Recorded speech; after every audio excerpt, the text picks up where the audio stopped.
Prep it up. All right. Here we are. Back to YouTube Live. It's not like I don't want to be here because there's always something popping on this channel. And I want to take a moment here just for a second, to let it stream, let it breathe.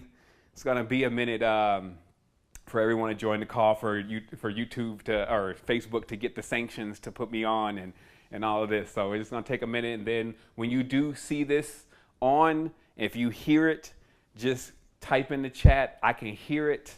And that will let me, do my thing. If it's low, let me know because I can crank it up. Let's just, all right. So I'm waiting on you. I see some people already joining the chat.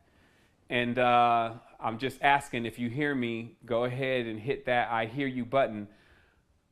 Also, I know from what I'm looking at on the preview, it seems like there's a little elongation on the head or something like that. But so I'm not sure if you're seeing that. But just so you know, there is going to be an HD copy of this available a little bit later on. It'll be on YouTube and I'll share it back to Facebook. So don't worry about it. Also, if it breaks up at a certain point, maybe your connection start going out. You feel like, oh, they're all against me.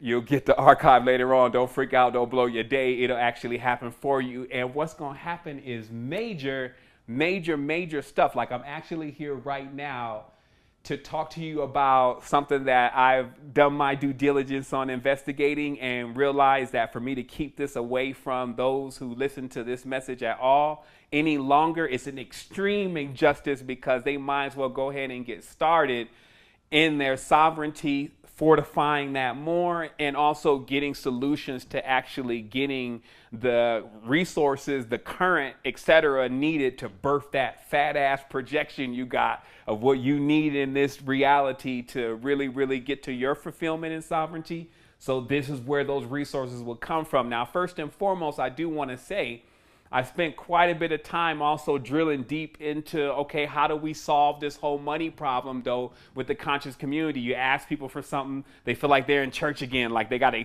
don't know, is it a scam? And what is this all about? And then, of course, it's like making a living while you're also working to expand your consciousness is also a bit tough, especially if your job or whatever is directly contrary to what it is that you've come to realize and come to understand. So, because of that, what we've done personally is not only have we started Spirit Text, which is open source wealth, but we've also begun to get into manufacturing. Like we're about to introduce some amazing products.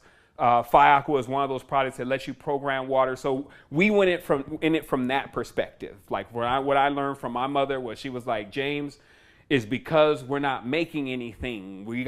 Once we become the manufacturers, then we will have part of our power back. So you got to remember that we have creative people out here that have massive ideas for creating things that'll help humanity with all this knowledge that we've gleaned from our existence in this world. However, those people actually getting to the point of concept to creation is pretty difficult, right? So the world is basically rigged. So again, we know how to get through a lot of that. That's what we talk about. We talk about how to get the energy balance, how to get to that next level. And what that has a lot to do with is us connecting with ourselves, getting our filters clean, getting our consciousness expansion going on. Let me move this real quick. I don't want to hear any vibrations over here today. It's YouTube or Facebook. They're the same ones, actually. They're the same people. So anyway, what I'm getting at here is that when I put these massive projections together to build things like the Resistance, Secret Energy, Astral Quest, the Keymaker, all the stuff that we've done thus far, it's still got to actually get done. So the inner workings to those kind of things is what I spend a great deal of time doing. And I monitor the complexity, and I'm like, man, if anybody else has got to be doing this, I can imagine even people who don't like using computers, like, what would it be like? I used to like using computers, and now because of the conflicts, the problems, the connections, and the technology and all that, it's like, man, I don't even like that anymore. I want to go to something else because they've overcomplicated it. They're causing confusion with the system, and because of this, it's been holding people up from their true potential. They've even gone into believing that these skin suits and these bodies is actually who they are, and they forgot about their power. And then because people can forget, when people forget about their power, they become disempowered. So they think low of themselves. They think their value, oh, well, there's nothing special about me, because they're not aware of their power. So this means that they can be sold for cheap. meaning this means that they can stoop low for what they believe is their true allotment. And then if they're not in the realization of the greener pastures, they're basically what they say is you can never miss what you never had. So if they're never aware of what they actually had, then this buffoonery, which we're looking at going on in the matrix all the time, can continue. However, we are that vibration, that resonance that is disruptive to that. And so the reason why I'm actually having this conversation with you today is actually about one of the most disruptive forces on the dimension right now. Disruptive meaning that even the juggernaut, the big, the Merrill Lynch's and the big, let's say the Facebooks and all these different juggernauts have to even move out the way for something when it's not asking. Cryptocurrency, which is what this conversation is about. It's not asking whether people understand it or not. It's not asking if they could stop it or not. It's just coming through. And this is another thing. If you're listening to this conversation today and it gets a little bit tough for you to fathom what's happening, remember this, right? Or what I'm explaining, you'll get it. Don't think you're going to get it all in one day. I'm going to do my best to explain it to you so you can actually receive what it is here. That's why I'm going to do some of the metaphysical aspects of it. But remember this. See, what happens is that you drive a car every day. But does that mean that you know how to break that car down, drop the engine, open that thing up if it get wet, pull the spark plugs? Do you know how to do all that? No, but you drive the car, right? So this is what happens when you start talking to people about things like cryptocurrency, because they only see it as an investment. Right away, what they start doing is they go into their investor mode, the one they downloaded from the last program or TV show they watched. And then, okay, so I'm the investor now. So now if I'm going to invest, I need to know everything about it. So this would be like saying that now you need to know every single thing about this car. Now it's possible, but you have to realize, like, you don't know everything about how your money is working in the bank. You just think that when you go and you do your work, you get your outcome, or your income. And then you get your income, you go and take it to the bank, they cash you out. And then when you want to buy something, you either swipe the card or use PayPal. And as long as the money is there, your transaction is done. However, behind the scene, there's all sorts of stuff going on. In fact, most of what's going on takes days and days and days to even completely go through the system and say, oh yeah, he bought a Snickers bar at the store the other day, because that's how slow the system is moving. So basically middlemen, if you call it that, are floating all of that. Like they call it, like the Catch Me If You Can movie with Leonardo DiCaprio, how you can float a check for 3 days and a little bit more. So there can literally be a deposit, and as long as that account and those numbers are registering properly, that money is debited. And even if it's done by a Nigerian on a check scam, it still doesn't stop it from actually registering within the system and then clearing for a few days. Okay, so this means that the system itself is highly prone to fraud. And this is what I really want to get through to you today. The reason we have so much loss in this world right now and mismanagement is because we literally have a vacuum on the currency. Like, this is our money, it's our current. Our current and how it comes through has so many holes in it. So many, hey, let's add another zero. Hey, let's rig the entire thing since we own it. It has so many of those holes that by the time it gets to you, that little old money, it seems to be worth so much, but there's other players in the game that have so much more, right? Like $40,000 a day on a penthouse over in Four Seasons for the week. You see what I mean? With the boat, that kind of expenditure. Why someone is also like, hey man, can you let me use $10 so I can eat today? You see what I mean? So we have this huge gap, and that gap is because there's a lot of loss. So today we are talking about how to basically close that gap, how to actually build the bridge. And because the new level of consciousness, because you got to even watch what you say. If I say a new world, people, new world, oh shit, it's Illuminati. So I got to come up with a new house. Oh, I don't want to be assigned anything. I live in nature. New nature did. Oh, well, nature is a program. Nature still too. It has a death cycle. Okay, new. So now when you're talking to people, it's like all antithesis. So I'm just going to tell you just directly, there is a new plane, if you may, already built. Current is there, and it has so much. It has more than people can actually even receive. And this is what we're going to be talking about, is tapping into that plane, because we did it spiritually. I don't want you to think it was because of the cryptocurrency and the AI robots and all that shit that this ended up becoming so. No, it was because many were under the impression around 2012, or actually around the time the tuning forks, them towers dropped. They were in the impression that we were going into something massive because we were more awake Something happened. We call that the activation. Some went through it like a ripple effect. It went through across the dimension. I got hit with it. I'm kind of an early bloomer. I fell off the tree. So it was like that was the expanse and the process that we went to. And now what we're doing is we're bringing all of that information, and that's why this is called metaphysics, all that experience, all that wisdom, and we're bringing it into right now, here right now in our world right now today. And we are actually saying, okay, well, how can I go from where I'm at right now all the way to the top?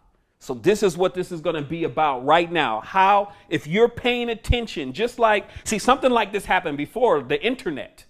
And many of us, like I'm 38 now, like we've been online. So we know that this whole online thing started not too long ago. Meaning that I was actually alive when Prodigy came online, America Online, and all that started happening.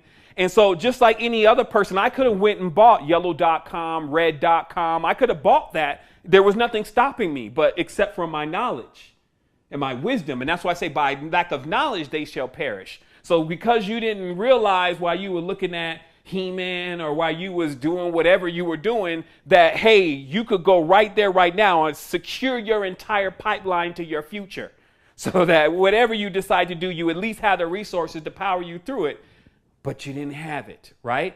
Or some of us, even the older ones, they was even there. They was even watching some of their friends get involved in all sorts of stuff, and it just went right by. And then now that's like the twinge in the heart. Every time they lay down at night, they're like, man, I should have went with John and them and went ahead and bought neighbors.com. And then, you see what I mean? So it's like it becomes a lot of regret. So we realize that if we just take the cream of the knowledge, the cream of the experience in the dimension, we synthesize, and we've talked about this for a long time, just synthesizing what is the truth.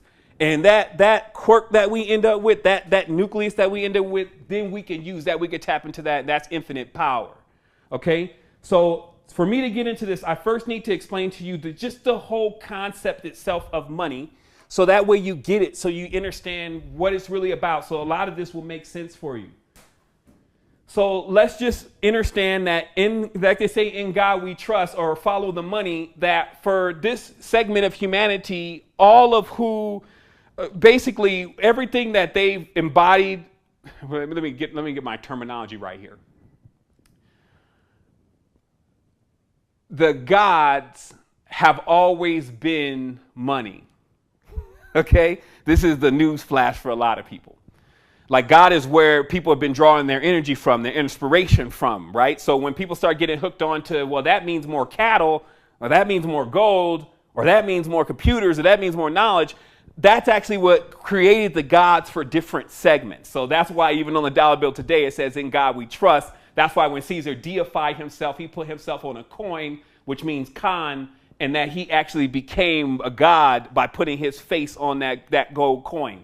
So let's look at the beginning. So we have more knowledge about this. This is not just off the dome. Hey, I'm just going to play with this story today. No, this is years and years of experience and even crossing into other expanses and making sure and confirming that that entire blueprint is correct. So when you look at the English language and you see this letter right here, which would be an upside down A, that this A is actually the horns of a cow, and it is known as the auroch, okay? And what auroch means is that basically the reason why it's the letter A is that is how wealth is accumulated during the time that this whole thing started with language. And if you look in those cultures, the Sumerian culture, if you look in the Tibetan culture, the use, and even in the Hindu culture, the use, or the ancient Oriental culture, the use of the cow was most instrumental, because not only could this thing plow for you, you could also eat from it the milk, and you could do so much with this cow. Like, so the more you had, so then it was buffalo, right? Like, we're talking about aurochs. You got to go look this up. This is like the cow's great, great, great, great, great granddad, grandma. And so that one is built totally different. It's like, and then the amount of consciousness it has. So people were connected to this, and they actually even believed it was their mother. So even words like the moo and the moon, and then all the moon gods, and then the crescents, and all this became eventually associated with all the energy that people were seeing. They were seeing their crops come in. If it wasn't for these aurochs, then there would be no crop. And then, see, an auroch, though, is like stable. It's not like you can't really take an auroch 100 miles. Like it's built to be there, that kind of body style, that kind of vessel, right? So the next level of it was the bovid. Okay, this is your letters A and B. That's why it's easy as 1, 2, 3. You know, there's real knowledge going on behind a lot of this stuff if you know this occult knowledge.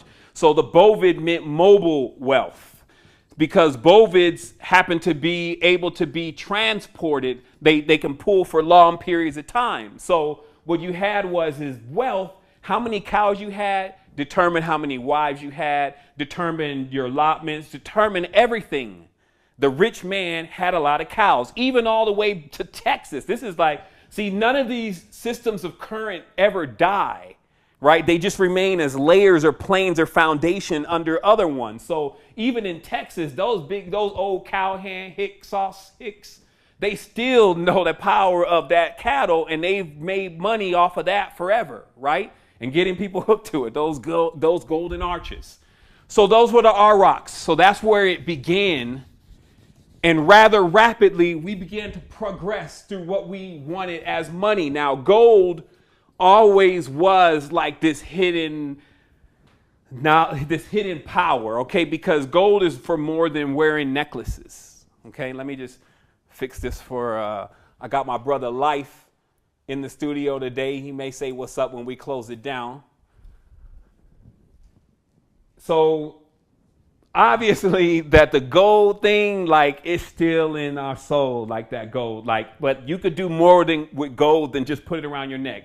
The mystery with gold is what's formed when planets are going through like the Series A, Series B, Series C, and they get to a point where the yin and the yang start to get completely into a tight knit with each other, and then there's an explosion. And what generally comes from that explosion first, or implosion, is gold. And then that gold permeates throughout the reality. And because it's such a great conductor, you can actually tap into stuff with gold. Now, there's different kinds of gold. There's Ufaz gold. There's golds from different veins. So gold is like an antenna. And our ancestors always used it in that capacity. It wasn't just to be on the neck and all that kind of stuff, even though, you know, a cat with gold in his mouth and gold all on his neck is touching it. But it doesn't mean that you could tap into it. Just like people touch money every single day, it doesn't mean that they know exactly what to do with it. So there's even an alchemical process that gold can be taken through, and it can be eaten. And to cause high levels of conductivity within the body, fulfilling one of the missing periodic tables of the body. But that's another story. Gold-faced gods, those who worship the sun inside of themselves. So they were black from the outside because the sun burned from within inside of them. Okay, so that whole empire was the sun still going on, right? So then you finally got into these bronze and iron ages. Okay, so this is obviously time for war, because gold, you don't make no, bludgeon sword out of 22, 24, 23 karat gold. It's just going to bend, right? So bronze and iron are metals that are not only easy to find, they're very abundant, but they're also very hard. So when it comes to building things with these metals, and so we went through an entire metal age. Let me just grab some water real quick. Went through an entire metal age. And basically whoever had the best craftsmanship could win. This was the time of the smith, when the blacksmiths basically ruled, like the feudal lords, because they knew the secrets. And this is why there was always secrets with metallurgy, and that's where ultimately alchemy birthed out of that, right? Hermetics birthed out of that. And, so the working of the metal, this was like a secret. It's like, well, how do you get this metal to fuse with the other metal? Do not tell them. This is like the Celts and the Nords and the ones who practice the most. Those are the smiths, okay? So then we moved on. So each person, though, mind you, every time each person is thinking, this is it. This is going to be the end. Once I get a lot of this, then I'm going to, be forever. Like, obviously, on a physical reality, forever is limited. And generally, you can't take it with you. Like, your experiences and what you're gaining on those levels are what's going to be riding with you. All this dense matter is going to remain here. It can't fit through the womb. So what happens is that this next age that comes across is our industrial age, okay? And this is like the birth of machines, okay? And this is the age actually you find most people missing, meaning that the state of consciousness when machines start moving in is already obliterated. And this is because the world has just come off of a war. This is why there was lots of slavery going on. It's not just with black people. It's not just with Polish people. That during this, in the wake of the industrial age, it literally enslaved the world to build the machine. So that's why, when I'm thinking, when they say rage against the machine, this is what they're talking about. But see, machines are not computers in a sense. Like, that's different terminology. Electronics, wires, those kind of things. Machines, like the old cars, they can run without, they can run right through water, come right out and keep going because it's all mechanical. You see what I mean? So when the machines came, basically man prostrated. Like, remember, each of these are gods. So man prostrated to the machine, and the machine used man to create a world filled with machines. And obviously the vibration and the harmonics of the machine is what has done the most damage to the world. Because even the wars, in a game where you blink for a little bit and then you hit start here again and you come back, and something like that, death doesn't actually have that much weight. What has the most weight is what's going on with the collective, why it's actually in these existences. So when you have these tones and vibrations, like what the machines do, jackhammers, saws, all this kind of stuff, obviously nature is taken its toll and degraded that field a bit more, right?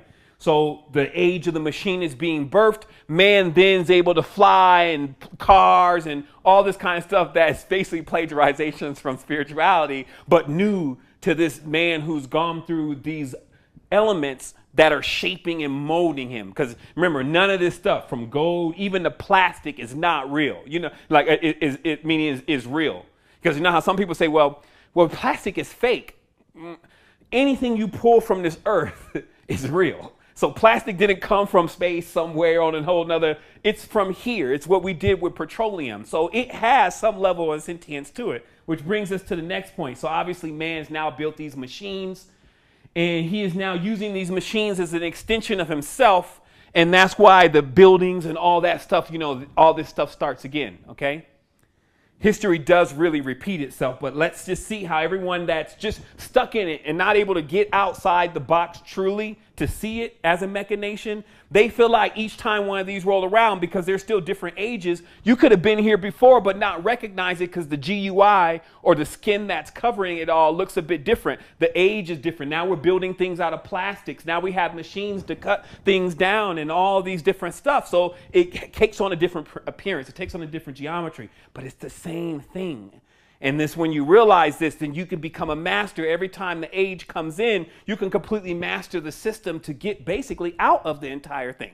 Like, realistically, if anyone wants to keep playing Zodiac all day, then let them sit here and do it. But there's something much more expanded, and you could tell that just by the things that are here, clear proofs. Not like you don't got to believe in anything. Go look at a plant and start taking it apart and just think for yourself one moment. Now they talk about this iPhone 10 is supposed to be the biggest thing coming. But man, how do you fit a pistol how do you keep pollen on top of a pistol and bring it completely through the process of metamorphosis with wind blowing? Come on. It's like it's not even in the league. So the greatest thing that's ever built here, we're actually still standing in, one of them at least. So let's keep going through this. So now this plastic age comes, okay? The damn plastic age is still here. Like, if the whole ocean may be filled with plastic soon. It's like every time I get a package for something, there's so many pieces of plastic that I can't do anything with. And it's like, okay, what's happening here when the customer is so much more interested in the packing than they are what's actually inside the box? It must be wrapped in plastic, then some more cardboard. So basically we get this age of even the currency, because remember, all through these ages, the metal or the time or whatever, it became the current. So in this plastic age, that's when they start passing out them credit cards. It was like, yo, we got these credit cards, and you could literally have, I remember when American Express Black came out, you would have thought Jesus came back or something, the way everyone knew about it. It was like, yo, this card right here, you could spend $100,000. You got cats coming to the club, and they like literally wearing it on their shirt. Like, yeah, look, I could go get 100 right now. I could go get a Bentley, knowing damn well that still they're going to call, hey, This is abnormal spending. We gave you the black, but that was just because you filled out for it. So anyway, you get the plastic age going, right? And that moved us completely into the computer age. And thus the computers, oh my goodness, like I talked about the language of light, of how basically there's a higher code, if you may, that if you actually utilize that system, you can manipulate anything on the reality because it would be only obeying its natural essence. Like it would just think that that was the thing to do because it would feel that way. That's why sometimes you can't even trust your feelings if you're lost. So it's like, oh, I feel like I'm connected to this. And so let me explain to you. Carbon and silicon. Silicon on the periodic table, carbon. These two elements, when you put them together, they attempt to actually, well, silicon mainly, attempts to try to communicate with the carbon-based molecule. Remember, we're carbon-based molecules. Computers are silicon. But see, the silicon is sentient too. And it's silica, your quartz crystal. These are people like, wait a minute, what do you think? We're close to machines? Okay, I'm done. He's already got those weird tattoos. I'm done. No, silica is your quartz crystals, all them crystals you do, oh, namaste. That feeling and connection is actually coming from different variations of organic silica and also other chemicals and compounds mixed together, creating colors. Things formed over a prolonged period of time. Or just like they started creating diamonds. Diamonds take thousands of years to be formed, but now they can make one in Canada in 10 minutes. Take it through the same process. Then you just get people arguing about which one is really real. But the real facts that's being brought up is that you can actually take these elements and you can create them in a synthesized process and produce them much more rapidly, okay? So what this means is that we took the silica and we started creating, well, it looks like it was being done from the Temple of Edfu times, but that the true use of the black goo was to create the first huge motherboards or processors to record and maintain basically a crystal grid of memories of all the interactions that have gone on here on this planet, but not just from humans, everything that came into the grid.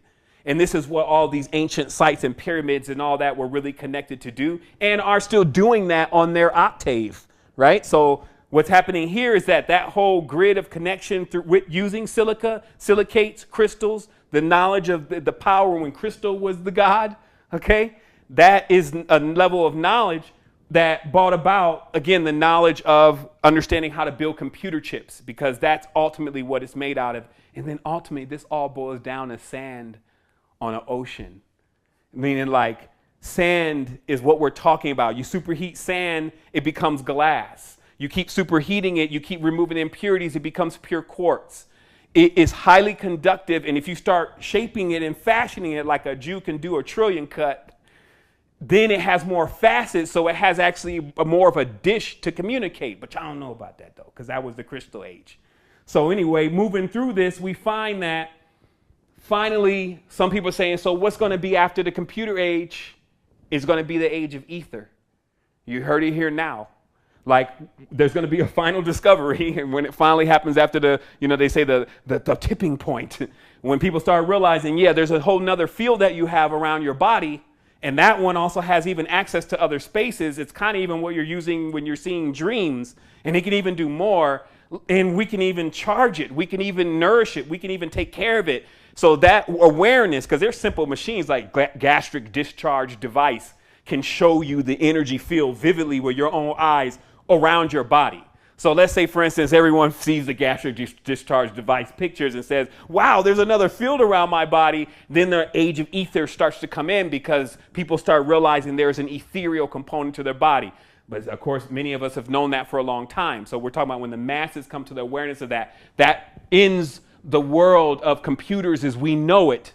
And then when AI finally rears its face and then singularity happens, the etheric consciousness will always remain there. It will keep expanding. So this is also about how you're positioning yourself now. You got to get on this path now, so that way you're not sitting always getting hit with these ages, errors, they call them. Don't get, you're just getting slammed with these waves. And it's like, if you've ever been out there where the waves are really hitting, it's like before you even recover, you're like, what happened? Woo! Oh my goodness, I'm going to die. I'm going to whoosh. And it's pretty intense. And this is likened unto what most people are experiencing when they don't know the signs of the times. So finally, we get to a point where now you need to understand the banking part of this, right? You're getting the metaphysical aspects, but now let's talk about the banking. So what we have is we have really policies going on in the world. It's important for me to give you an eye into the old world. There actually wasn't a thing called interest.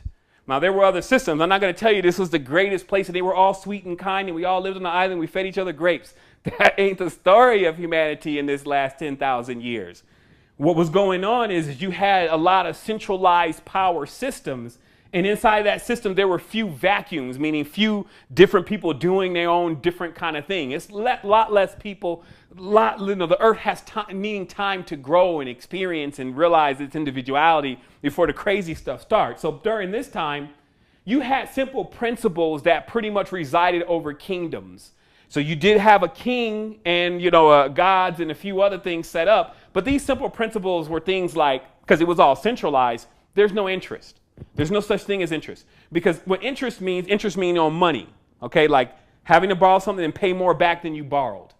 See, the reason why those kind of things were stomped out really early is because it actually creates what we know as debt. So the original systems, which are function very similar to barter, is that everything was, you had to find what the equal was of to it.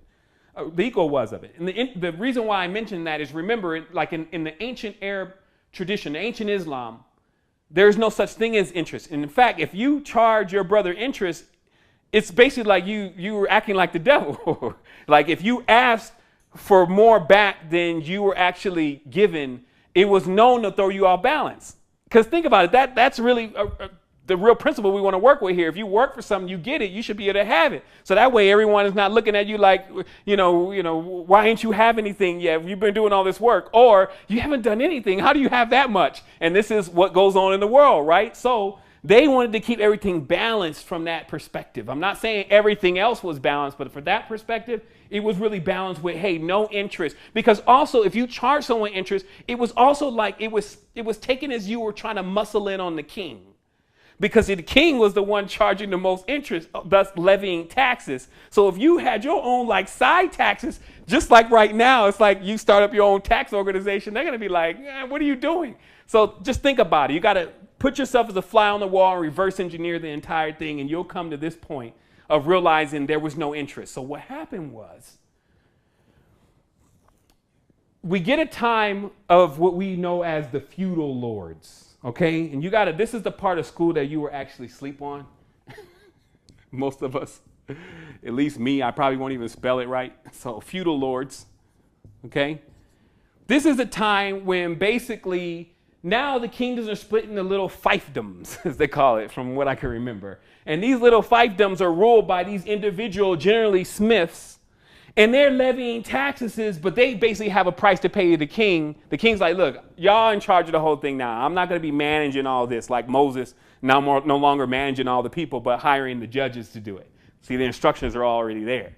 So what happens is that he takes the feudal lords and he says, y'all go and micromanage the thing, and then y'all owe me this amount. Well, whatever you get over that is on you, but you owe me this amount. So these little feudal lords actually became so powerful that they actually end up even becoming to the point where they can influence entire countries. Now, some of the feudal lords that you'll recognize the most under their name is actually the Knights Templar. Okay? Because in that area that they were in, if you ever want to see if white people have been enslaved before, because they definitely have, in these kingdoms, these feudal lords would tax and levy on the people so heavy, it was like, baby, you would even get it from, can I get a pence? Can I just get a little crumb? And it was just like, no, he's like, my daughter's dying. This kind of thing was really happening over there, and they were ruling by the sword. Since this is the Iron Age, it's like heavy armor and, big Conan looking cats, right? So this is what's happening. It's not a myth.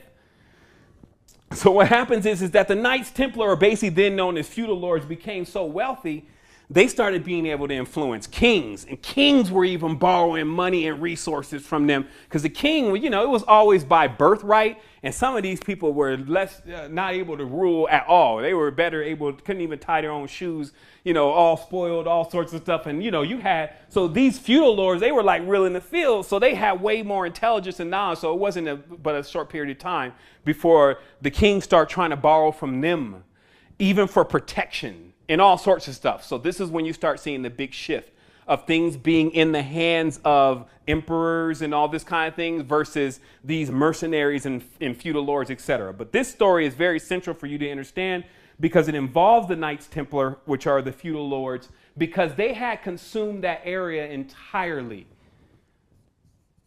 Let me put it up here again so those coming on will know what I'm talking about, because I'm going to have to stay on this topic for just a moment so you can realize how this starts getting spiritual again. Because these are the people who constructed the pact with the devil, the actual contract of debt, the actual contracts with what there seems to be one creature running around the dimension is interested in doing, which is enslaving other humans. Okay?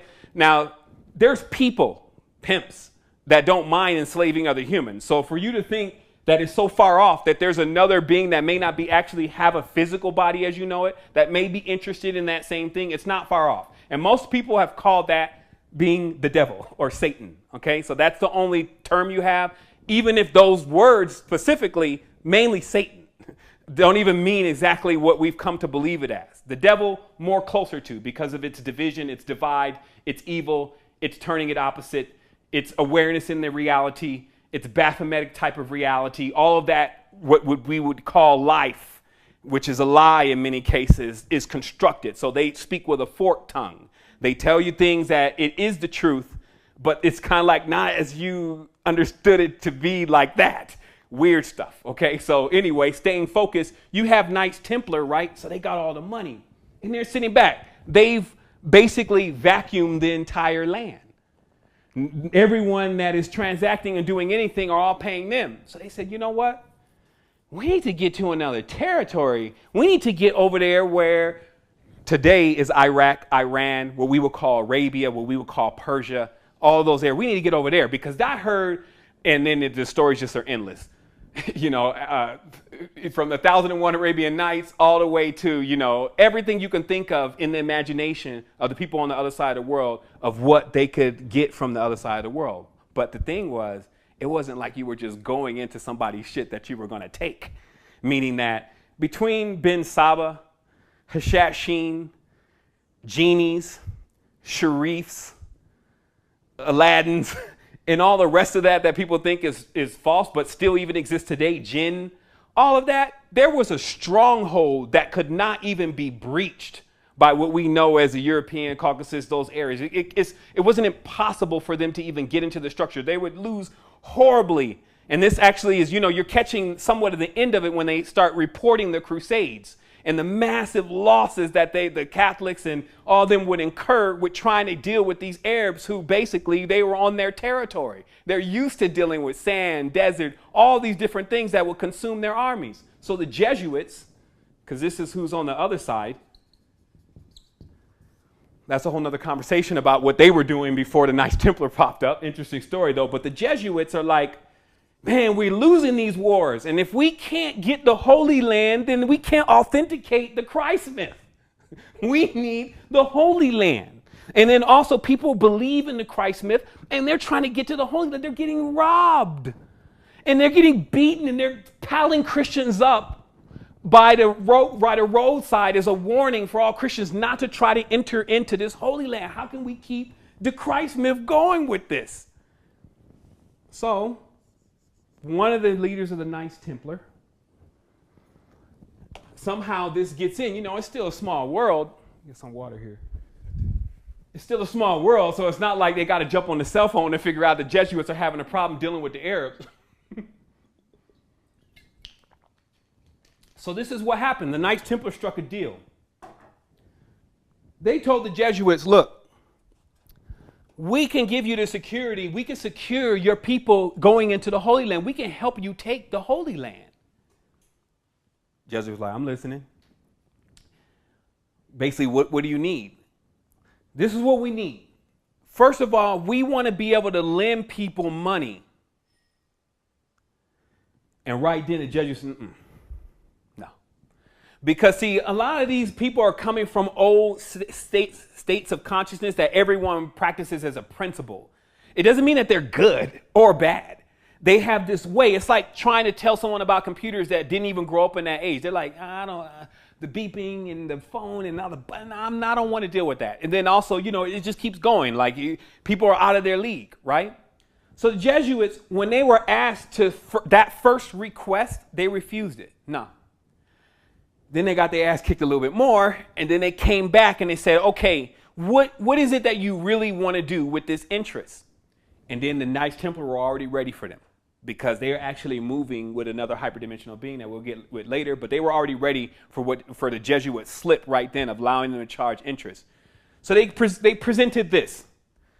We will allow, if you allow us to charge interest, we will do a few things. One, we will create forts from here to the Holy Land. From the major places that people are coming from, we'll create forts along the path. And those forts will serve for two things. One, it'll serve to keep everything protected in good distance from each other. Two, they will serve as fortresses to house people that are going to the Holy Land. And most importantly, it will become a bank. Now, the whole concept of banking was born right then, this level of banking. And what this level of banking is about is that, remember, there's no credit cards, there's nothing. So if you're leaving, let's say, I don't know, we just come up with a place in your mind, and you're going to the Holy Land, Damascus, whatever, everything that you need to make that entire trip, you need to bring with you. So, of course, you're gonna come through with a caravan. Actually, the more money you have, the more they were like, yo, he coming. He's still coming. It's like, wow, look at all those, because he's bringing food, he's bringing everything, And then also, when you're going to the Holy Land, there was, the zakats and all these different things you needed to pay, the charity, the priest, I'm kiss my daughter, name her, all that was going to cost. So they needed to bring all of that with them. And this is what left them as just like, again, for the mercenaries in the desert, this was like fatted calf. They were like, here they come, and it was over. So the Knights Templar were going to solve that problem for the Jesuits. So you can see how they were like, yo, let's let them do what they do, because then this other system could start where from that first fortress, don't worry, this is Disney. Disney animation right here. From that fortress, that first fortress that you hit, which wasn't too far from probably where you were staying at, you can put all your goods and your money and everything, right there. And then they would assess what the value of it is. And then they would give you a little piece of paper. And with that, and a little signet and everything on it, with that, when you got to the next fort, you could take that paper to them and they would give you and advance you. So this means you weren't rolling with everything. This meant that you had protection as you go. So that's how the first bank started. Now, this seems kind of like just a process that's almost natural to people who don't realize what's going on in the background. And what actually was going on in the background is actually at some point those feudal lords under Smith, which is Cain, had come in contact with some knowledge, some deeper esoteric knowledge that actually is related to why John the Baptist's head got cut off, which is all as a metaphor of a talking head.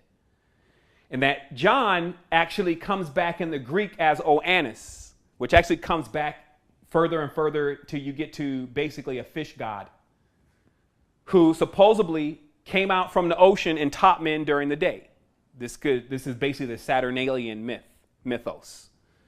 And so through this process, this god, which was not around during the times of the Knight Templar, somehow they say the Knights Templar fell into possession of the head of the god, that somehow the head of this god was still circulating long after it had left its physical body. And this head was known to prophesy. It became an oracle, but really more on a malevolent level, that if you want to know how to destroy your opponent and you really need to do some sacrifices, then the head would basically grant these abilities.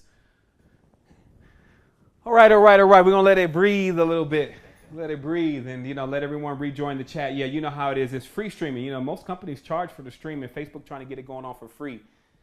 But I'm sure they got a high load on their servers. Yeah. Yeah, everybody using it. They Facebook and they drive to work live. I'm like, okay, what you got for me? Like, I'm in traffic. It's like, do you really need to report this? All right, so you're using up the bandwidth. So I'm going to give a moment, and when you can hear me, let me know. Yeah. This is going to get into cryptocurrency, but you need this. Because sometimes when people explain to you, you don't even get, you don't have this knowledge. So it kind of seems like, okay, well, I got a little bit of time then. I'm not worried. But no, right now the door is open. I suggest making a segue into sovereignty ASAP. Drop what you're doing. Don't quit your job. But I'm going to give some instructions today on how you can really do well for yourself. Every aspect of how you can do well for yourself with cryptocurrency on a financial level. So again, we're at this point where the Knights Templar are propositioning the Jesuits to charge interest because the Knights Templar are aware of a few things. One, if they can start charging interest, they'll eventually own the entire world. The more that they can spread these banks, the more that they can get in possession of different areas, then it will be pretty much nobody will be able to buy or sell without getting involved with them in some way or another. But they're not that smart, meaning that knowledge didn't come from them. That knowledge came from that head because apparently the Jesuits figure out, and this is what creates our whole situation with Friday the 13th, for those who don't know, the Jesuits start getting reports. Actually, they say that this is what happened, that the Jesuits already knew, but they were willing to deal with whatever the Knights Templar were being accused of doing, as long as they could make good on this whole process that they said they were going to get going for them about securing the Holy Land. So the Knights Templar went right into business, and actually they were able to secure strong routes and begin winning the Crusades. So at a certain point, the Jesuits was like, they're kind of tainting our reputation now, like all the rumors. You basically know that they're worshiping the devil. And then they're like, yeah, but, I guess we don't really need them anymore. So how are we going to go at getting rid of them? And one of the Jesuits was like, well, why don't we basically bring these claims to them, make it public. And since we already got basically witch trials burning and all that, we'll accuse them of doing what they're doing and then let the public drag them away. So this was the idea. I think it was Jacques Desmoulins and a few others. They rounded up the leaders of the Knights Templar.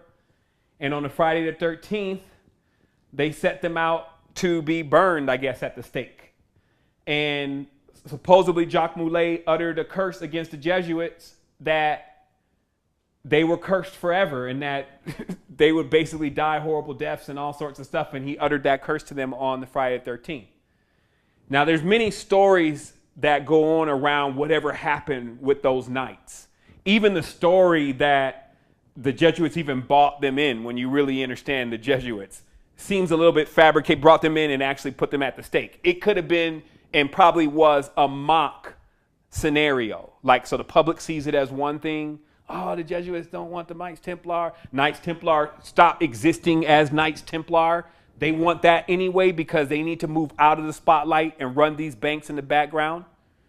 The devil has this entity, Baphomet, or actually Asmodeus, and a few other hyperdimensional scumbags get all together and concoct a ritual around money. So basically how it works is, so a person's signature is their two-dimensional imprint. And I haven't spent much time writing because it's just slow. Look how slow writing is. I wish I could just draw a bird or something and you just know what I'm talking about. So the signature is the 2D of the dead person, basically the 2D of the straw man body. Okay, so it's basically a two-dimensional imprint, the signature is. So when we have these signatures, when we sign on papyrus, which is basically the paper, notice the Jesuits are also known as the papacy. They make paper. Their master is Pappus. Okay, so they carve wood. They work with paper. They work with the power of wood, which is vast, wands and all those kind of things, old trees, willow trees, Like there's a lot of power in trees. Ayahuasca is a tree. Okay, I'm just trying to get what's a vine, but it's a vine.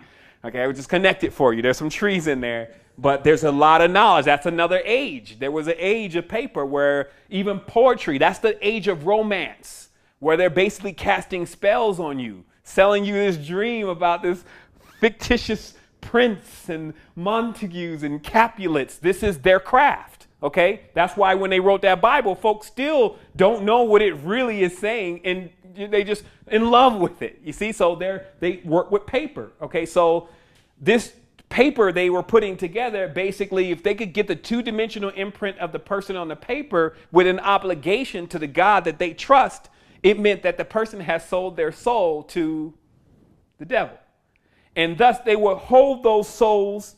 One place is the exchequer. They will hold these souls, and that's where this whole like thing came with, you know, the straw man and no names and all those different movements, which have been very powerful movements, and taught people a lot about, hey, this whole name thing, if it can be named, it can be controlled.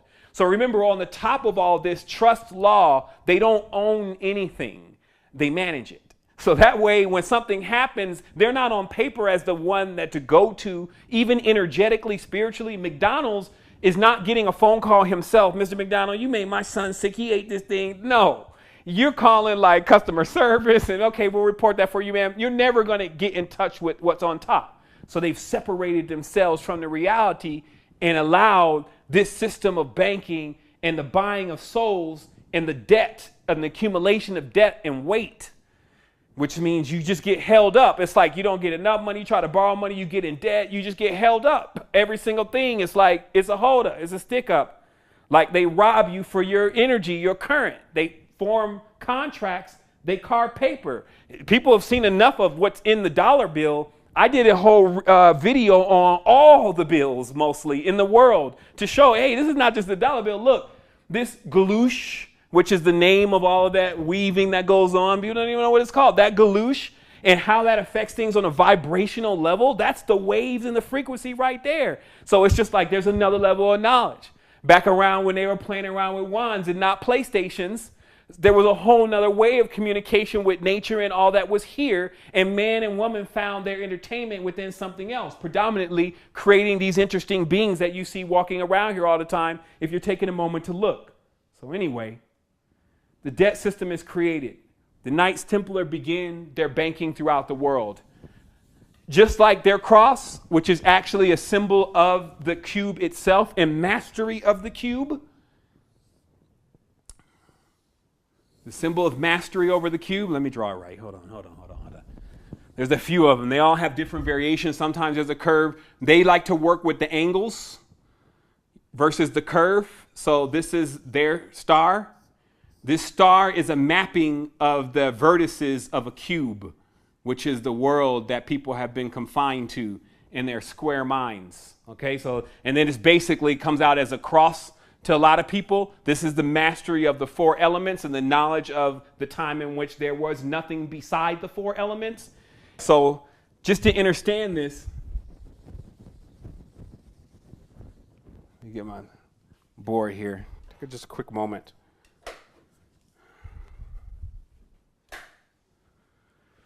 So basically that cube that I'm showing you is their symbol. The only place that you'll see different places, but the place that bears this symbol is what we recognize the most is Switzerland. Switzerland is the only country that never goes to war because they orchestrate the wars. Those who are behind the bank is in Swiss. You know that, right? But people don't know how deep it goes. That same cross is the same cross of the Knights Templar, which became known as the Knights Hospitallers. Then it's your hospital. Probably your Red Cross now. You see what I mean? So they interweave themselves into every organization on some level or another because all have to report back to the bank. That's the real thing. Like whether you don't like it or not, don't you still collect your check? Some people, now I'm growing my stuff. You collect a check. Somewhere you're collecting some greenback somewhere, and it's almost unavoidable pretty much till now. That's why I'm actually talking about this right now. Not because I just want to jump on to a whole nother subject about something. Only about that the key to this, when you understand the metaphysics, crypto basically means death. Okay. Crypt means death. Okay. It also means encoded because nobody knows what's going to happen when you die. Right. So cryptography means that the ability to vacuum death, dead presidents, old talismans, things people don't even understand, vacuum their asses all up into this big vacuum of this cryptocurrency coming in. Then when it goes in, no one knows where it came from, meaning that that dollar, $100 is gone. It will never be back into the world again as we know it. Now, this is something that's happening, but I'm skipping ahead a little bit. But just remember, there's a connection with this because when you understand what's going to happen when you die, now you've transcended death. Now you can truly live as we know it, meaning that we can, when we don't have that thing still hanging over our head that we often ignore, the Green Reaper, right? He's just walking around with it. It's like, I know I'm eventually going to die and we don't know what's going to happen then. It should be a concern. Now, anybody who's not concerned about it has gone several layers into programming to just get it out of their consciousness. They in there having fun. Even like, yeah, I ain't even gonna lie. I was one of them. I was, yeah, baby. And then you're just like, the time is ticking, you know, it's ticking. But even for me, it would like get red sometimes. And sometimes I'd be like, you know, still with the Christian programming running like, man, this is the devil. Like this ain't it, but it's fun. So all those phases we go through, we have to come back in and be, like I said, now being present, being here, because you got to make up for that time lost. But the interesting thing is you're a time machine, right? So we recollect the past as our memories. We are there still. We can remember. We stand in the present and we be here right now, even in the moment. But we can have a vision of the future. And because we can do that, that's all I need. Like, you don't got to give me nothing else. Like, I got full range like that. I'm going to just stick to that and see how much I can do with that. I'm sure it'd be way beyond what can go on here. So remember, you're precious. You got some real jewels. It's just you've been robbed, though. Seriously, it's been a time where someone has devaluated what you're truly worth and put value into something else. And then that something else has become like an egregor animate on the dimension, now bossing everyone around. They got an invisible God right now. This is hilarious. They got an invisible God that tells them what to do that looks like Santa Claus. This is ridiculous. If I start tapping into something like that, man, no telling where you'll find me at. But there's other people there now. So this is why this ain't playing games. Like your elders were not playing games with you when they were trying to teach you about your uniqueness. And I say try because it was still up to you. But when they were getting for the process of teaching you about your uniqueness, it was always very serious. Why? Because they took you through the 4 elements, right? Now you need to know the real gods, not the ones that are asking you to do anything. Those are the lackeys. Like, oh, you need to worship me. Man, gods don't talk English. This is fire, earth, wind, water. If you go long enough without heat, what's going to happen? If you go long enough without water, what's going to happen? Go long enough without air, what's going to happen? And then in that order, meaning there's even a rank to them of which one you can deal with the most because of how, deal without the most because of how your being is juxtaposition. Yet man stretched and woman stretch across this cross. Literally, that's what it means.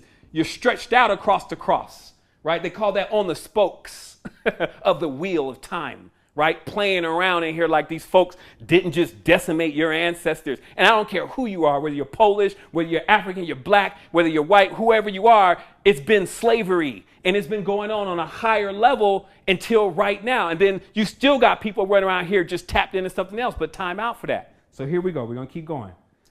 So you see how it's all structured. You see that basically they're playing talismans on ode to what a piece of paper can do.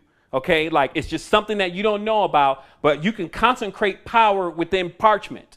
So if you fast for 2 weeks and then on the last day, as long as the parallax is angled properly, meaning just like the sun dam comes out and heats things, just like the moon starts growing things during a certain time, so too there's a time and place for everything. Yet man is not observant of the stars. He's wandered after the false stars and the false gods, right? So the true one, the astronomy, the disk, you know what time and place for everything. You ain't rushing because you already know there's going to be an ideal time for you to get into it. So what happens is that there's this process because man is a talisman himself. Woman is a talisman themselves. One of the layers of the body is a pentagram. That's the body. It's phi, right? That's 6 or sex, right? That's a part of the being that we're layered with. So, okay. So what happens is that in this process, Just take a moment here. In this process, man becomes and woman is the talisman so they can perform the magic. And they perform the magic, let's say, for instance, just to close down the whole idea of talismans.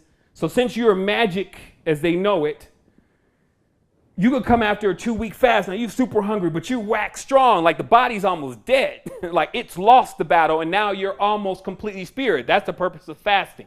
But body's barely hanging on, trying to eat the things the spirit eats, but it doesn't like it. The body likes matter, prana. It likes to eat vegetables. It could even get to crazy enough to start eating meat. Like that's the body. But the higher level of consciousness, it's a higher level of sense, so it eats something different. It must feed on a higher essence. So when you go on the fast, the body starts to basically die because it's not getting fed, but the higher side is actually coming more alive. This is actually, I ran into this situation personally where I almost killed myself. I actually got to a point where I really felt like my joints was detaching. And it was only a last hope to go and see this guy that this girl was recommending that probably would know maybe what was going on because he did Tai Chi. So I went to him and he said, hey, let me test your Ming energy real quick. And I was like, okay, now I'm thinking in my mind, I'm completely anti at this point. I'm like, man, another sham. And then so he was like, he did one of these movies. He's like, man, your Ming's way out here. And I was like, okay, what does that mean? He said, basically, you're going to die soon. And I was like, what? I was like, now I'm like, damn, I shouldn't have came and see this dude anyway. And then he's like, yeah, because you don't want to be here anymore. You keep sending this signal to your consciousness that you don't want to be here. And you need to stop doing that. Right? Because remember, we went through this time where it was so tough to be here on this planet. We didn't want to be here no more. And that's the truth. But then what happened was we started realizing that, hey, man, that's just all about the process. You can cry all you want. And it will bring tears to others' eyes. But still, once you're done with the dreams and once you're done with these kind of actions, you'll still have to come back to this. Even my teachers just say, why do you do that? You're still going to have to come back to this? So what I'm saying is that it got to a point where first I didn't want to come back to it anymore. And when I start getting more and more powerful and more strong in my consciousness of realizing the difference between the spirit versus the flesh, I started to basically kill the flesh. And then at that point, I got to a point where I couldn't even move around. Every time someone sneezed, I was catching a cold. And this master clearly was like, yo, that part of your mind you need to change. You got an orbit. Everyone's going to leave here at some point. You don't got to rush the process. Be here now. Stay with these people. Do your mission. And bam, I recovered. So it's just an ode that, again, your body eats different levels of energy. This is what we're talking about. So what happened is that when you go on that 2-week fast, let's say now you're all waxed strong with that power, right? But what happens when you start eating again? Well, what happens is that obviously the vibration starts to come down. Why? Because it's just, this is so simple. This is not even like spookism or whatever they call it. This is in the frequencies, vibrations, tones, wavelengths, all the stuff we study here. When you have less density inside of your organs, they have nothing in there for them to process. They just vibrate. And as that song says, vibrate higher, you start vibrating higher and higher and higher. And then this process, it puts you into a different zone. So then sometimes what happens is when you obviously start eating, you feel the organs back up again. And now the vibration goes down. So how can you save? How can you hit the save button? Sometimes I'm into these real-time role-playing strategy games because it's like even crazier than chess. It's like chess with 100 pieces on the board. But then sometimes I just know that I need to save it because the computer could bust a move on me. So I got a save button. So how can you save all that essence that was right there in that time? Talisman.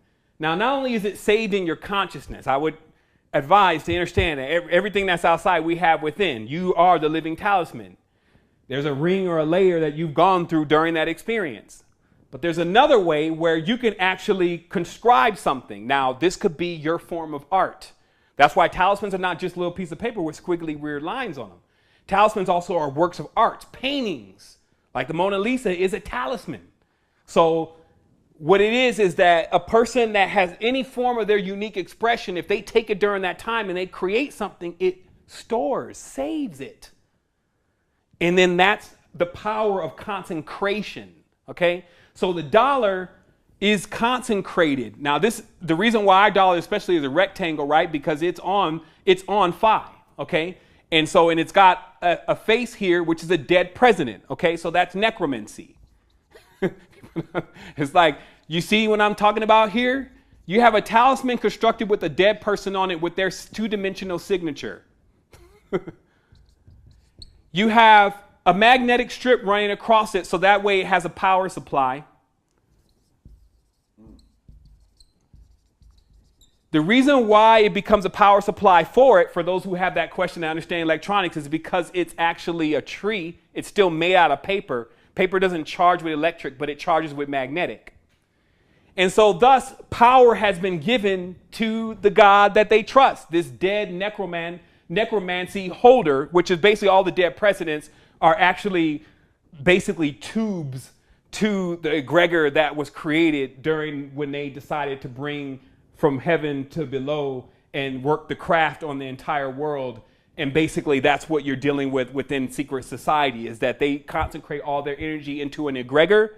So that way the egregor can move on their behalf, and that they can have more than the constraints of their consciousness, which would be quite a bit of things, meaning that instead of working as one person, one being expanded, they work as several beings with a partial level of expansion, i.e. a degree, to create a complete being. And that's how the power is divided. That's called compartmentalization. Okay, so that same structure of division is actually everywhere, because they are actually worshiping the god of division, who they call Deus, which is Deus Pater, Zeus, Jesus, the division, confusion, judgment. You judge, you shall be judged. And again, this is the part of the judgment.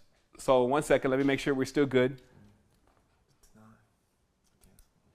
Yeah, you just can get cancel here. Okay, I got you. Okay, so we're done. So this is it, meaning that now we're going to dive into the cryptocurrency, because now you get why it's such a big thing to actually get out of being a debt slave and dealing with money and talismans, because they do their own rituals in the expanse of what they're involved in. It's almost like, you know, they have this saying of how you can be hanging with the wrong people and then end up getting shot up and it had nothing to do with you. That's just what we're talking about here. The depth of what they've gotten themselves involved in is more than you can even fathom. They've opened the chasm on them and thrust themselves in it. So instead of you jumping in too, it's like there's a rope now to, hey, get out of this. I have a picture that I'm going to show later on and talk to you about really briefly about how it's actually positioned, if I can get to it. But basically, you will be going back up through a wormhole. That just like the cosmos is here as they show it to you, this is a wormhole, so it goes down like a sink, right? So you got it going down, and actually at a certain point, it breaks off into a cube. The prism shatters, and it becomes what we know as the cube or the box. That's a pretty bad cube. The box. And so all the people's memories, all the self-ID, all the fake stuff that they've accumulated, fake only because when you get in the face of realness, it just doesn't stand up. Not that it doesn't have some validity to you now. So you got these connections called personalities, which actually spread out into zodiacs, and it just becomes basically a choose your own adventure. And where people are loading data that they think is new from a mainframe that actually possesses all realities and all results from the languages or the codes, which we call language, and loaded within it. And the only way to actually get out of this is to become an uploader. So you actually learn how to vibrate so that you can spin like this, because you can't get out of the cube unless you could assume the shape. And this is what they would call, like, see down here, the only time this knowledge was actually trying to leak to humanity, and even then they were already trying to manipulate things, is with the Merkaba. See, because the Merkaba can control the physical field because it matches with the cube. This is the cube. So when they were trying to teach people, oh, well, you have a low triangle and a high triangle, you imagine it, and then you can imagine anything you want in the world and it'll manifest, right? So it'll manifest only in the world, but it won't get you here, and that's got there. And you could see it, and that's the order of the Melchizedeks, that they never made it beyond the priest of Ha Elyon. Like, they stayed here, right here in the opening. Now, this opening is important because you have to understand this is the opening to a black hole. This is the entry and exit point. And where this resides still to this day is out there where the pyramids are, where the god of death, I can't even draw it, sits out there, which was Anubis. That's what, at least Hemet did leave everybody when he was sober enough, is to give him a little explanation of that world That underworld, and what guards the underworld, Black Anubis sitting there, and then this is the realm to the underworld. So this is going into the black hole. So if you can't traverse the wormhole, like they're showing on a lot of these sci-fi programs, you come out disentangled. We call that going crazy. This means that the person's body is still here, but they're out of their mind, and it's like they're not here anymore, and they're betwixt. They're stuck between two worlds. They come back sometimes, and you're like, okay, he's back, and then they fade back out into some crazy. You see that over there? So that's betwixt the chasm. So those who know how to ride the wormhole, real galactic surfers, also known as that sailor, can actually corkscrew themselves, which is what Dan Winter was talking about. Get yourself into an implosion vehicle rather than dealing with unorganized flesh all the time or confused spirits all the time, and then actually corkscrew yourself back into the cosmos. Now you're on the higher mainframe, which functions on curves, arcs, and degrees, the real ones, not vertices and those kind of things of what's dealt in the physical world. No more communication with this kind of structure, but only communication with the cosmos. And those interactions have always been like, well, welcome home. Like, man, damn, you got to out of there. You're going to have to go back, though, because your orbit's still going, but you learn how to corkscrew. So once you know that, now there's like, you just feel like it's fulfillment, right? It's the difference between success and fulfillment. Success is when you accomplish something like, hey, I made it to the gas station before the gas ran out. Success. Fulfillment is like 70 years old sitting back there like, man, there's nothing I really need to come back for. I don't regret that I did anything. I don't need to be back in another time. That's not in your consciousness. So then you let yourself free. Remember, we're the only ones standing in our own way. Nothing has power over us. All that I was just explaining to you that they cooked that up through a consistent progress of dismantling people's belief in themselves through gods.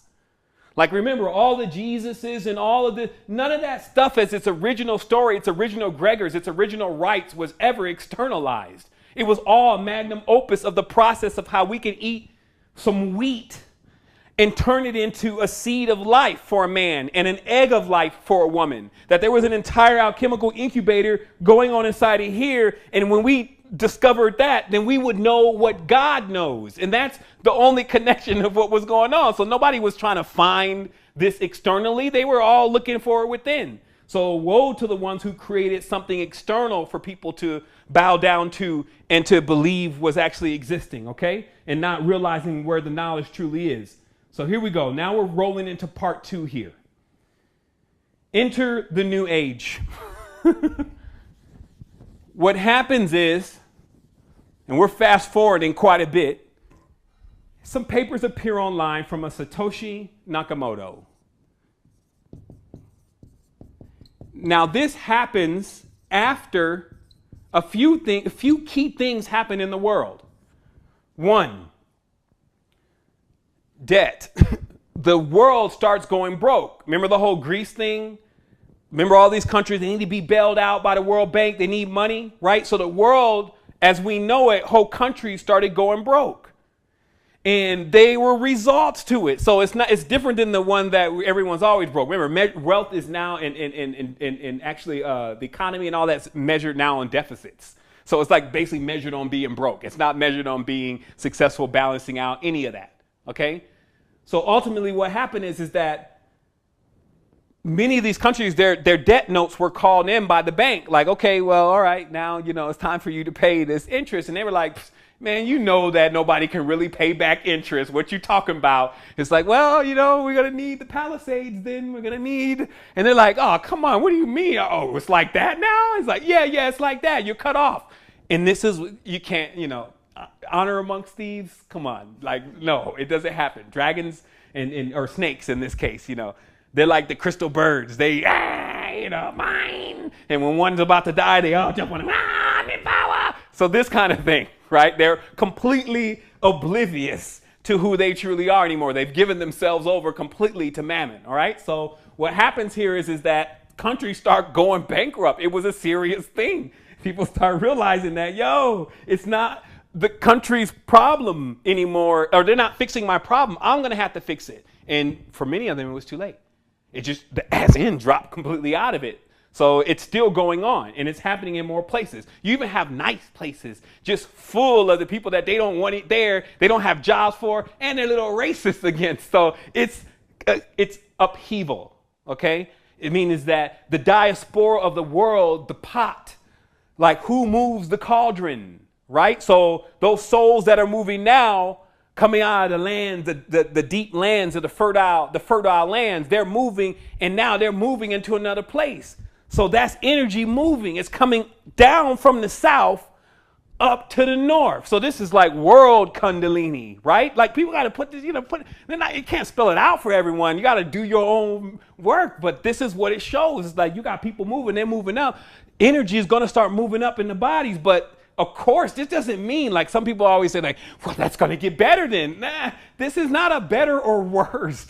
This just is. If you can position it so it'll actually work out beneficial and harmonic for you, but it's going to happen. You can find people on a high level completely depressed, completely like, oh man, my kid, he never turned out to be shit. Look at him. Man, oh man, they really ripped me on that last Ferrari I just bought, and I just lost all this money over here, and that wife, she's a slut. I just know. So just because they got a lot of money, it doesn't mean that they actually have the higher state of consciousness. But notice how people actually believe that right now. They believe, oh, well, if I get up there, then it's going to be better for me. No, I've watched people that went so high, they don't even know how to come down anymore. Namaste, it's all going to be better. All we have to do is hold space. Meanwhile, the entire damn house done blown off. It's like, was that a hurricane? Yeah, it is. It's an alarm clock. Wake the hell up. Nothing happens unless you make it happen. We basically want it like that. That way, when we do something massive, we use our own energy. We can count on actually becoming reciprocated by the symmetric vibration that would actually be responding to us. So here we go. So you had a scenario where, one, people going broke. Two, the CIA decided they were going to start introducing double agents again. So we had like WikiLeaks leaking every damn thing, like basically a big leak saying that, hey, everything you thought is not true anymore, but from a business level, like, so you guys actually understand it because it has to do with money. All that money you guys spent on that over there, it actually didn't get there. It actually went to buy missiles for this country. And also, check out my friend Julian. He's got some other stuff to say. And then Julian's like, oh, yeah, remember all your safety and like all your records and all your public, all that is actually being sold right now. And on top of that, Equifax is going to come out and say they even lost all your stuff just to kind of cover their ass. But the truth is that basically everything about who you are, it's already been sold to somebody else because that's all dead anyway. That's all not even real. So anyone who was listening to that, and there's actually more people than you think, it really was a career ender for them. Like it really was like the day that they finally realized that they had been lied to. I had that day a long time ago too. We all have it. But it's a very strong point. Let's keep monitoring that, make sure the sound stays on, batteries are good. Okay, so I'm wrapping this up. So what happens is that, so remember, like the whole world is now on their level. This is not a spiritual memo that goes out. It's a business memo. And it's involving thousands and thousands of documents for anybody who's actually looked into any of that stuff that basically talk about just how bad it truly is with the money, with the activities, with our privacy, with how we're to be treated, all of that. So it was exposed in black and white. Okay, that's the easiest way to say it. So after that happens, Satoshi appears. Okay, it's like watching Heroes or something. Nobody knows who Satoshi actually is. Satoshi appears, so basically on the BBS sites and on the sites that traffic things like code, someone produces some, I believe, white paper. Now remember, all the finer details you're not going to get today, meaning that some of this stuff I'm not like 100 on, but I'm 90. Starts posting some white paper of a code of basically how to create a system that has zero chance of being frauded, hacked, or any of that, has the ability for transactions to occur, money, but also anonymity, and I was practicing that word today, anonymity still exists, meaning that even though we see the transaction, we're able to authenticate the transactions coming through so we can balance the books, balance the ledgers, everything is fine, zero fraud, but also we don't necessarily know who made that transaction, so all of their privacy is protected. Because imagine if I got $30 million or whatever, let's say, I actually probably take around 300 at least now, and I want to buy an island. The last thing I really want is third party, which is not even the government. but third party knowing I bought an island for $300 million. I'm going to have all sorts of goons. I have to step up my security at that point because I'm going to have all sorts of people coming at me from different levels trying to get to that 300 million. So I need that to not even be known. So that's just only one reason. But one of the biggest reasons actually that Satoshi Nakamoto code became used in Bitcoin was because of the anonymity part. Anonymity. And it's because there were sites like, I guess that was 4chan. I even think it became 2Ns after a while. There was Silk Road, which was the old site, right? Silk Road. Don't go to these sites. You know, right away you're going to get put on the list, you know, of the computer. The computer's just going to watch you after that. It's not actual physical people back there anymore. You know, they don't have manpower for that. A computer will watch you. So these sites were selling all sorts of stuff from drugs to they shipping it during USPS. USPS said they received like a 90%, or no, it was crazy. It was like 300, 400% spike in finding drugs in packages in the mail. And this could be shipped any kind of way. It could come as a screwdriver, it could come as whatever. And all this was coming from the Silk Road or these websites that were selling this. And because they can't check every package, a lot of it was actually getting through. And the only thing that needed to be solved with these kind of sites was how's money going to transact? And that was the birth of Bitcoin, or actually the popularity of Bitcoin, okay? Because this Bitcoin, which was then one Bitcoin, could be used as an equivalent to $1. So it actually started off that one Bitcoin was $1. And the reason why they wanted to use that system is nobody would know who was transacting. So, you know, if somebody's kicking in doors or whatever, they wouldn't even know whose doors to kick in. So this goes nuts. So this system of anonymity, now we know one Bitcoin right now is actually about to hit $6,000. And it catches on. So let's say Bitcoin, so we got $1, or excuse me, 6,000, let's say $6,000 now, which they're saying because Amazon is actually somehow in a conference considering accepting Bitcoin right now. So everyone's anticipating there's going to be a big spike, so people are buying in. 6,000 coins. So $6,000 equals one Bitcoin, right? I think it's like this, something like that. I don't know. So $6,000 one Bitcoin. So technically, what you got to realize is going on here right off, because see, there's a lot of things that people skip when they're trying to explain this, and people are trying to learn it from them. The first thing is that if there's ever a country in the world where one of our dollars or 6,000 of our dollars equals one of theirs, we're automatically peasants compared to them. That we are basically we're serfs. That's what they call them. We'd be serfs because our currency would be so valueless compared to something like that. You got to have 6,000 of them. This is like being in Mexico 20 years ago with $1, right? And do you see how that went? So the truth is, this is a world that already exists. Now, the other interesting thing for a while, and this is what many people never report on, is that, remember, who was holding the most Bitcoin? Who was holding the most Bitcoin? Obviously, the people that were selling the drugs, the people who were selling the things on the Silk Road. So when they were transacting for one Bitcoin, and this is going to lead you to do, this is critical thinking. When Bitcoin was only worth $1, remember, people were buying drugs, so they were selling a lot of drugs. Like you go on this site and you buy the best weed, and it's even $10, $20 cheaper, and you can actually get it. You got a lot of people placing those orders. So it wasn't like they were making like little bit of money. They were making a lot. And they become the biggest Bitcoin holders. And that's why people need to think about that. That remember, the people who were running the dark web and the Silk Road, no, I'm talking, they were the ones that were holding the most Bitcoin. So when that started becoming worth a lot of money, there were two ways. So some people want to debunk that, like say, well, so you're saying that the CIA was the ones that were running those websites? I don't know. I didn't say that, but you know what I'm talking about, right? So even further on than that, if you don't think that they became large Bitcoin holders, then it would have definitely happened when they start kicking in the doors. Meaning that, yes, all that Silk Road, even the guy who started the site, all the accounts, all that end up getting seized by the FBI and the CIA. Now, the thing about cryptocurrency is because everything is on a cold wallet or a hot wallet or some software or something, it's actually there. And when you get it, because it's anonymous, You have it now. That's why I say, you ever lose your cold wallet, your piece of paper with your code on it or whatever? That was like your money right there, and there's no way to recover it. It's like leaving $100 downtown.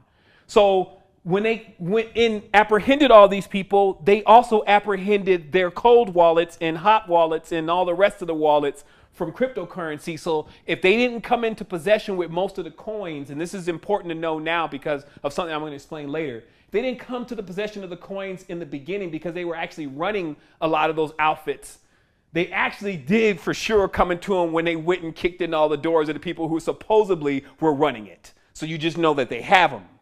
And the reason why it becomes important to know that they have it is to still remember that means that the underbelly of the nasty little beast is actually the one that's a part of this new oligarchy where their money is worth that much compared to the money that they have in circulation. So word to the wise, just remember, because still, again, nobody knows who Satoshi Nakamoto was. Where there's power, there will be fear. So remember, just as powerful as this could be, it actually can rear itself into another direction. And it has done that already. There's lots of fraud in the industry. There's things going on. But it doesn't mean that there's not something here for you to pay attention to right now about if you are working yourself properly into this whole thing, you will never work again, period. And now's the time. You still have 2% of the people in the world that are actually aware of this. So what happens that's important to explain is that Bitcoin is basically a ledger. Anytime money is moving around just like a ledger between multiple computers that all have to sync up and say, yeah, that ledger is clear. I'm just making it simple right now. That ledger is, it's authentic. That's real stuff. That's all it can really do. Then came another coin called Ethereum.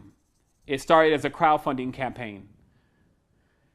And this Ethereum, so now we got $300, actually excuse me. Yeah, this is wrong, isn't it? So yeah, $300, somewhere around there equals 1 Ethereum right now. Okay? So Ethereum comes in and says, hey, and I'm just giving it to you in a whole nother way of understanding it, but it will tap you into what's going on, but so you don't start getting confused. I'm basically making a story out of it. Ethereum comes and says, hey, you know that thing you're using called blockchain, which is the ledger? We can also use this for other stuff. Some of the ideas are like, hey, why don't we use it for voting? That way we can authenticate that each vote is really real rather than like a computer that said it was 300 votes, but it was actually somebody who rigged the whole thing and got hacked. Why don't we use it for making sure that nonprofit organizations actually are really getting this money to who we're sending it to because they can see all the transactions, but it's not like any real information or secure information is being exposed. Why don't we use it so it's almost to what you can do with this code called the blockchain? And I'll put that here now so you can understand that in your mind. Is pretty much like the instruments of creating a new functioning society in a new world. Now remember, this new world's already going on. We're about 4 years late. You see what I mean? Like 4 years late, but still right on time because it's like there's so many reasons why people just turn their back on this. The governments are like, please don't make it happen, don't. If we even say anything about it, it just gets worked. Don't say anything. You said it. Okay, say we on the side. Say we not on the side. So they're scrambling. It's disruptive. That's what the word means. That means that they didn't really prepare for it, can't really prepare for it. So then also you got the people. The people are like, crypto, is that computers and stuff? I'm not going to put my money in no damn computer. And they gone off and that's it for them. So there's a lot of reasons why it's still at 4 years and only 2% of the human population knows about it. But now that, again, the big players are starting to say, well, shoot, if we don't start taking cryptocurrency, we can't get any of that money that's vacuuming into this world of money where it's basically literally raining money. Meaning that many of these ICOs that are coming up, and we'll explain that in a minute, they're leaving off with $14 million. That means it's getting vacuumed from the world, from all different countries, and now funneled into a cryptocurrency and just sitting somewhere in a cryptocurrency format. And then other people can come in and actually start sharing in that wealth in different ways. And that's what we're going to be talking about in a minute, about how you actually can do well for yourself with this. So just remember, so now the reason why I explain this, and now I'll finish explaining this now so that way it sticks. The reason why I was explaining to you that the Alphabet Boys are predominantly involved in Bitcoin, meaning they hold the most Bitcoins, is because all the legacy coins, legacy means first. So the coins that came first, like Ethereum, I think you have Dash, you have Litecoin, right? So many of these coins are basically like some of the pioneers, the first ones to develop applications. And most of those applications are like just transaction and banking applications. So their coins are actually worth and solid right now. So what was happening is that, and that's what I was saying, there was like a run, like other people wanted to start taking cryptocurrencies because they're like, hey, there's all this money building up. I checked it this morning. I think there was like 2,020 coins out right now, something like that. So how many ICOs have already launched? Okay, 95%, as one guy gave a figure, 95% of those are scams. Because an ICO is the same as an IPO, and it tends to that. This would be an initial public offering, like when your company goes public. This is now when your coin or your utility goes public. But the difference is when an IPO goes public, you want to buy into it, you got to go to the stock market. Basically, that means you said you're going to go to Vegas. You're never going to beat Vegas. So the first day, they need to be paid back for even allowing them to be an IPO. So they basically buy up all the stocks and shares like of Apple. So then when they finally launch, let's say Apple stock, the first day it goes up, right? And that's because all the people who got the private shares and all that, they're selling it, right? And the people are buying it. And then like a few days later, it just drops out. And then from there, it's just like always trying to swim back to recover. And it's like they're telling you, well, you know, you'll make 7% on this year, John. And it's like, oh, great. And it's robbery. And they know it is, and it's rigged. So because of that, when you're dealing with an ICO, these are real people. And it's so easy to do in retrospect that a lot of ICOs are already started up and they're just coming up with anything in their mind that's going to be their utility. Some people are buying into it because there's like, just like a stock, there's a process called pump and dump. That means that it could look like it's about to be something major. And then they could even make it seem like that through media and through buying it themselves. Then everyone starts buying it. Then right when it gets to its highest price, they sell all theirs and then the shares drop. And then everyone else is left with shares that are never going to be worth anything. And then they are off with these millions of dollars. So 95%. And also remember, because this is also going into a world, unless you're using escrow, that is virtually anonymous, even if you're using escrow, that means that if someone does run off with your money, there's no police to call. Remember, it's decentralized. So there's no Knights Templar to call. Hey, bring those Sharif badges over here with the 7-pointed inverted star and that 5-pointed pentagram and take care of these folks. So none of that can actually happen. So this is why you're literally becoming the bank. Okay, think of this as you are now the bank. So all your protection basically is on you. So you have to protect yourself from hacking and different things. Not hard to do, but you just can't be sloppy in there. Just like that's why you don't run the bank right now. Some of us have been pretty sloppy at how we're handling our financial aspect. In fact, I'm actually having the conversation that many of our fathers should have actually had with us on that sit down about investment. But again, many of the blowout from this reality and living this way has caused a great degradation on our ancestors and our elders, right? So this means that somebody has to get with it then. Somebody has to be like, hey, the reason, and also remember, one of the reasons why I'm here right now and just shaking you like this, like cryptocurrency, is because if during the time of the internet or 4 years ago when this was happening, and all those different people that I even knew then, if somebody had came up to me and really, just not an email like, hey, man, you should check out cryptocurrency. It's like, that's not how I tell people anything. I'm like, look, you sold, you better watch these numbers and these papers, and I'll go through, because I'm really telling you something that you need to pay attention to. When they come to me, they're like, yeah, man, you may want to check crypto. When you get to the toilet about to use the restroom, you may want to check out cryptocurrency. And it's like, if 4 years ago, they had shook me up, I mean, I'd be funding all the consciousness at that point. I'd be like, yeah, let's do it. Let's try that. Oh, Hadron Collider and plasma motor. Let's try that. Community, 500,000 people all speaking different languages. Yeah, let's try that. Because you would literally have the money like that. Like, you're talking about 5,000 Bitcoin, $22 million right now. And listen, I think it's somewhere around there. But the thing is that, see, out in the world, the real world, not your little city or town or whatever, not where your passport goes, but in the real wild world, okay? When you come through with Bitcoin, Now you can transact because they don't want to touch you if you run around with this greenback necromancy piece of death that's got numbers tracking every single thing that it is doing.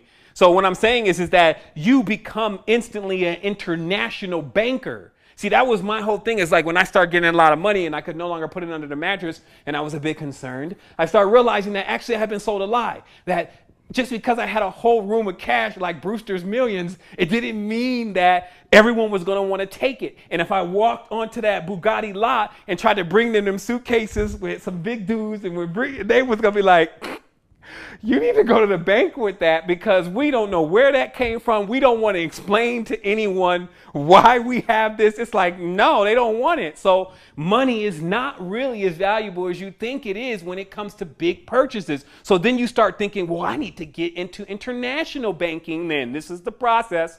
And so you start thinking of Panama, you start thinking of Switzerland, you start thinking of, Astoria. You start thinking of all these different places, right? But then you're like, man, that is just so far away from home. Like, I'm going to go over there. What am I going to say? I'm going to sit in the bank, me looking like this and then be like, hey, I would like I would like to know about your instruments for international transactions for large amounts of capital coming from fiat into whatever those instruments actually are. They're going to be like, okay, sir, hold on. And they come back, when you've been waiting too long, something wrong. And some other people show up and say, hey, come with us. This is generally how it is out there. Now, cryptocurrency erases all that. Done. Like you got Coinbase, which we're going to jump on the computer real quick and show people how you get started with actually buying cryptocurrency. What is the process? It is something that you need to start now because it even takes a month or two to actually get all your system set up to where you could even purchase cryptocurrencies on the fly. And then in between time, if you choose to research this and dig into it a little bit more, if there's something that you see that's coming, you hear on the BBS board that is really going to be hitting to buy in now, it's only 50 cents or whatever, then you're like trying to get your account together right then. And it ain't going to happen because it takes some time because of all the issues that have been dealt with within the past, especially in relation to fraud. So, meaning that they slow it up a little bit, the transactions when it comes to getting authenticated from a fiat currency side into a cryptocurrency. So I'll give more details on that in a minute. So just remember, what we're talking about is the birth of a new God. Lo and behold, what creates a God? Think about that. What creates a God? Of course, I'm going to answer that question for you. We're going to take a break real quick, but I'm not done. I have a little bit more. I just want to give everybody opportunity to drink some water. Also to breathe a little bit. When you find yourself looking for your pen, but it's in your hand, that's when you know you need to take a break. It's like, where's my pen? Where are you? What creates a God?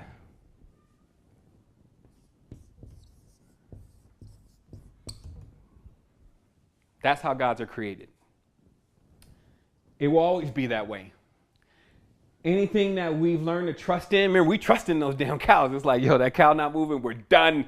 Hopefully just keep going, That is the God we trust. Like, these weapons don't work, this shit bends, this stuff is not sharp. We ain't gonna win this war. We trust. That gold, it's like, no, I can't hit the wormhole like this. I need to monetize this a little bit more and put this in monatomic. See, monatomic, monetize. Let me monetize this a little bit more, synthesize. Okay, you ready? Get the priest to bring down the Jed. All right, look, it looks like the parallax is set straight. Orion tilted right. Yeah, we're just using that as a keto. Okay, bam, you ready? All right, let's go. And you think it wasn't going on? Like, look at how the entire structure is configured. You can do this on the beach with DMT. You can get somewhere. So imagine you're sitting inside of an entire, you're standing right at the gate of the wormhole. You know what I mean? It's like, it's automatic from there. But what I'm saying is, what creates it is trust. Because even then, when you're on that journey, you got trust. He's like, I trust these nobles right now. But everything is hinging on trust. And right now, fiat currency doesn't have trust. That's why every time something crazy happens, the price of cryptocurrency goes up. Because people get more afraid, like maybe the bank's not going to be there. How are they going to pay back that $300 billion? I think, did they estimate it at that? They just come up with numbers. The Chicago, $300 billion. Or Texas, Houston, right? That was the goal. Chicago was to fix the crime problem. 300 billion. Like, is that high enough? No, high enough. Come back. All right. So Houston, 300 billion, whatever. Some crazy number. I don't even know if it's 300. Something crazy to pay that back. Puerto Rico, man, what did the idiot say? He said, man, we've been spending a lot of money on Puerto Rico. I mean, we got to hold off for a minute. Like, here's some paper towels. You see what I mean? So all of that, where's that money coming from? They can't even print the machine fast enough. But see, now you also got another situation going on because people are taking their money and they're putting it into cryptocurrency. So they're not even actually getting it back, is what I'm saying. Like, it's all going into another world that they can't actually say, oh, we're coming in there to take that money. So this is why this is something you got to pay attention to, because it's going to change the world. Just like a while ago, you would have had some people when you were trying to tell them about the internet, if you knew everything about it, and you're like, look, Ida Mae, why don't you go and buy, I don't know, sweetpotato.com. Let's just buy that. Like, why don't you go and buy, I don't know, flag.com. It's like, they were like, all that computer stuff, that's just, you think people are going to really do it like that? You think people are going to really get fascinated with being in front of some machine? So this is what the conversation you will hear, and lo and behold, everybody who came in, just like in the beginning, remember, this is no different than the internet. In the beginning, there were thousands, hundreds of thousands of companies. If a company just put .com on the back of their name, if they were already established company, like Ace Hardware, .com, 500 million went up on the shares. People like, Ace Hardware is going to be online, and then they're going to start making money because they're going to sell tools to everybody online. But Ace Hardware was always too expensive. So when, all the rest of them came and wiped them out, but it didn't stop Ace Hardware from making $500 million at that point. So you're going to see a lot of that in the crypto world. You're going to see people go all the way to the top. But then after a while, those Googles, those Yahoos who still barely hanging on, those eBays, those are going to be the only ones still remaining. And if you hold any of those coins, and these are now just popping up, remember, this is still some time out. It's time to get in where you can get in at $100 buys you like lots of the coins. It's not worth anything now. 2 years, you're sitting on 30,000, 40,000 just from that $100. Remember, these are not coins in the sense of how you understand money. These are technologies. That's why you got to remember it, that this is a technology, and stop thinking about what cryptocurrency translates back into in cash. It's like, it's like a wander.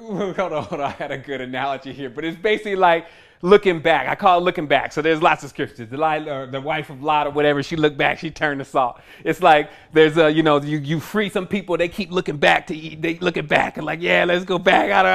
Are we sure we're gonna make it out here? I think I'm gonna go back. So this is the mindset of like trying to figure out, well, how much is that gonna be in money? Can I transact with those? The answer to that question is yes. You can actually buy cryptocurrencies and then transact back into any currency, such as US dollar, etc., with a card. So, that kind of demystifies a lot for people because sometimes they think they don't have that much money anyway, if you didn't learn all this already. So they got a little bit of money. So they're like, well, shoot, I don't want to like put my money somewhere where I can't spend it right away. So you can actually even spend your crypto dollars right away by having the right kind of integration. So just remember, this is more trustworthy. Why? Because it's operating on a code that can't be frauded. So there's never going to be in the Bitcoin. It's going to be like Pirate Bay. They just got to be able to get rid of it. It's not set up like that. And that's why the Nakamoto code, again, is so massive, is because it's not set up to be tampered with and to just be treated. You got to create all of that. And that's why coins that are coming out that are saying, even if they hint that they want to start implementing that kind of oversight, automatically people are like, nah, that ain't what cryptocurrency is about. If y'all trying to have peers and people looking at, no, I don't want that. I'd rather buy, and there's now 2,000 coins at least. Like we said, 2020, I'll buy that coin because that's exactly what they're against. So you see, like everyone is very cautious in this field, and it's brand new. So again, you learn like a checklist of things to watch out for. You always stick by your guns, and you do really well. So last but not least here, now we got to talk about how it works when you got to now do this, right? Because somebody go drag you through a damn conversation. We were everywhere. We cried, we laughed, we shared, we did everything. So now it's about, well, how do I do it then? Because that's what I'm about. I'm a doer, right? So we're going to get it done. So now we're going to switch up here really quick to the computer. Before we completely go in, I'm going to switch it now and let it run. I'm going to take about a 5-minute just to refresh myself, we can go ahead and switch that now over to to what we're going to talk about. And what we're going to get into here is we're going to get into exactly what the process looks like for you coming into this from different angles of how you're going to make your current, because there's something for everybody. Because I know a lot of people back there thinking right now, like, oh man, but I don't, it take money to make money. And I definitely, this is cool and everything, but am I going to have to put some money somewhere? There's different ways in this. There's even a way to actually take your computer right now and start mining coins. And, you may not be mining a lot of coins, but you can even grind from there. So this is, I could take, if I was on my last leg, I'll take the library's computer. Like, I'm mining from the library. So anyway, we're going to get into that in just a moment, but we're going to go ahead and give a moment for us all to take a quick breather. Wholeness and balanced vibrations. And thank you for taking the opportunity to look at this video, because it will change your life. Today, I'm just here for a brief moment to tell you about something that's amazing, and we call it open source wealth. Have you ever been out and trying to get your life together, working on your success, doing it exactly like the book says, and all of a sudden success doesn't happen? What's really going on? And then in a reality that's driven by finances and resources, when you're even looking to do great things and you don't have those resources, what happens to your vision? So me and my team decided, after 7 years of pioneering some of the highest levels of advanced knowledge, to demystify the entire wealth situation and open up open source wealth. And very briefly, I'm going to tell you about open source wealth and how you can be involved. Let's just face it. Every time you go out here and you try to actually do something, there's all these other moving parts to it. You can't just go and sing if you sing very well. You can't just go and start this, create this electronical device or create this expansion for humanity. You have to know how to do web programming. You have to know how to do marketing. You have to know how to do so many things. So what we've done is we've taken all of the systems that are in the world and how things work, and we've looked at some of the deepest levels of how to market, how to actually speak to people, how to connect with people, what are people missing? And we've created something to where you can actually connect with the 5 major points of what we say is open source wealth. And that's 1, tribe. You're gonna need that connection. If you're isolated, you're all by yourself, you're gonna need someone to say, hey, this is what I'm doing. I would like to expand it more. What are you doing? Someone that's gonna come in and give you solutions where you may have problems, and also where you can lend solutions and feel that inclusion of the power and the knowledge that you've already gained. Tribe. We can give you training. Training not just about, hey, this whole broad field of dumping a bunch of packets on you and curriculums that make it seem like we know what we're talking about. No, real stuff for 2017 that's going to allow you to point and click and get to exactly where you want. This means that all of that whole thing about, hey, well, what's going on in the matrix and how do I push the right buttons to actually get the results that I'm looking for? This is where those answers are, and it's been tried and true. The next thing that you get is actually the products and the materials necessary to make it happen. Let's just face it, everyone's not a graphic designer. Everyone doesn't know pay-per-click and pixel and all this stuff that goes on out here. But what we have is we have professionals that know that, and they're giving that knowledge into the system, knowledge that's already been tried and true to turn over and do what it's supposed to do. And then we're passing that knowledge over to you, so that way we're not making it hard on you. Because this is what I found to be the biggest issue within jobs, within a lot of the things that you see out here that supposedly success is connected to, is you find this competitor, this competition, even within your own boss, your own employees, etc. It's like a competition-driven field. Well, we've decided to change that. We are pushing with each other to expand each other, and there's nothing like this right now out here. So you get an opportunity to be involved, and most importantly, you get endorsements. I've seen thousands of channels on YouTube with great content, people do an amazing thing with music, etc., but just no views. Why? Because it's a syndicated world. It's even a world where if you don't know the algorithms, if you don't know the titling, if you don't know the times to post and to do what it is that you need to do, you get no visibility. So not only do we actually demystify that for you, we're giving you the formula for that, we also connect you with people that can become your clients. Hundreds and thousands of people that actually need what you have. And our products that we carry, we have over 40 to 50 products, are so dynamic that it blows away anything right now in the holistic and wellness industry. And that's not where we stop. We're still building more. Yeah, we're actually pioneering not only open source wealth, we're creating a device that actually programs water. We have several devices after that that can completely morph a field in the reality to produce abundant energy. So this is just the beginning. And we're inviting you to the beginning. Now you can stay there and watch and see how it all grows, or you can get on this right now and actually be a part of that growth. There's 2 levels to this. You could go to the ambassador level right away and start connecting with the group. If you just want to peek in a little bit more and see what's going on, start to become a spirit tech, sign up, it's free. I want to say wholeness and balance vibrations to you. We're here, we're doing this, we're with you right now, and this is something different. So just peek in, take a little bit more of your time and see how we made wealth open source and see how your time can now be spent the way you want it. And that word work quickly becomes fun because you can utilize this to not only propel you through the world, but also connect you with others that are in those spaces and doing amazing things just like you. It's really one of those times to get just completely educated again about not just cryptocurrencies, but also how life rolls, and it still requires you to really learn certain things about your event of what's actually happening. And then once you crack that, and that's like in your DNA, which is like your own coding system, from that point you're like, okay, I got that down pat. We don't need to die anymore. We don't need to, go off into doing this XYZ. That's wisdom, right? So the world is full of knowledge. The symbol of knowledge is a snake.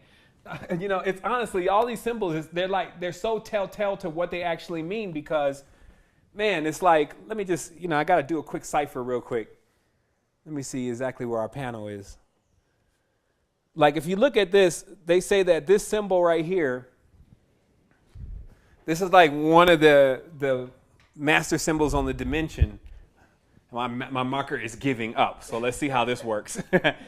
So this master symbol in this dimension they have it like this, right? And what's here, they say, is a snake, right? So this is like a code. This is a code. Anytime I see these kind of things, it's like I don't even be thinking what other people will be thinking about this symbolism, because they don't even know what it means, so they could only guess.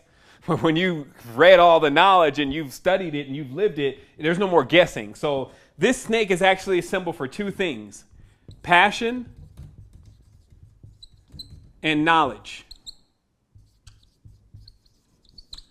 The reason why is that, see, up here, this is one thing, and down here, this is another.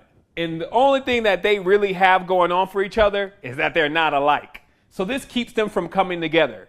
This is kind of everybody's story on a microcosmic level, okay? The spirit and the soul and all those different things. There must be something that functions as the glue, the bridge. And that's why I was saying the most key point to always be is right in the center of your conscience, the arbitrator, not the one who's always right, not the one who gets left, but the one that's right there in the middle. Because in this arbitration point, what happens is that the reason why this symbol is the passion is because passion, like that, still wanting to unite with the opposite, right? Like this, these are symbols for phi, right?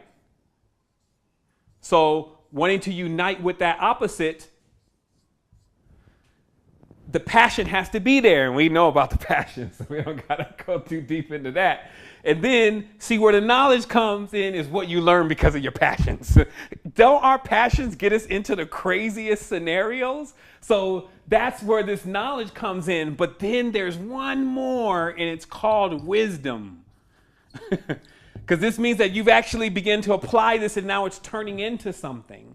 So you see how just that symbol alone could be completely misinterpreted by a person who, and this is all matrix code right here. Like this, see, when we're talking about outside of the matrix, it doesn't mesh with this code. That's why people don't know what happens. They think that everything comes from somewhere, and it doesn't.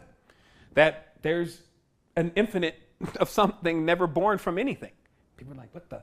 It doesn't comprehend here. It's a whole nother code. You would need to unload this and then reload that. But while you're here, you can actually master this code by the realization of these different levels of knowledge and teachings, which of course is always one of the things that we're getting to in the university. So with that being said, actually I was up there also to explain very briefly, just so you understand, so this makes sense what we're going to look through right now, what exactly an ICO is.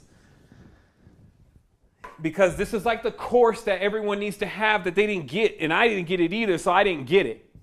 Literally, I didn't understand companies and things like that from one level, which is a key level.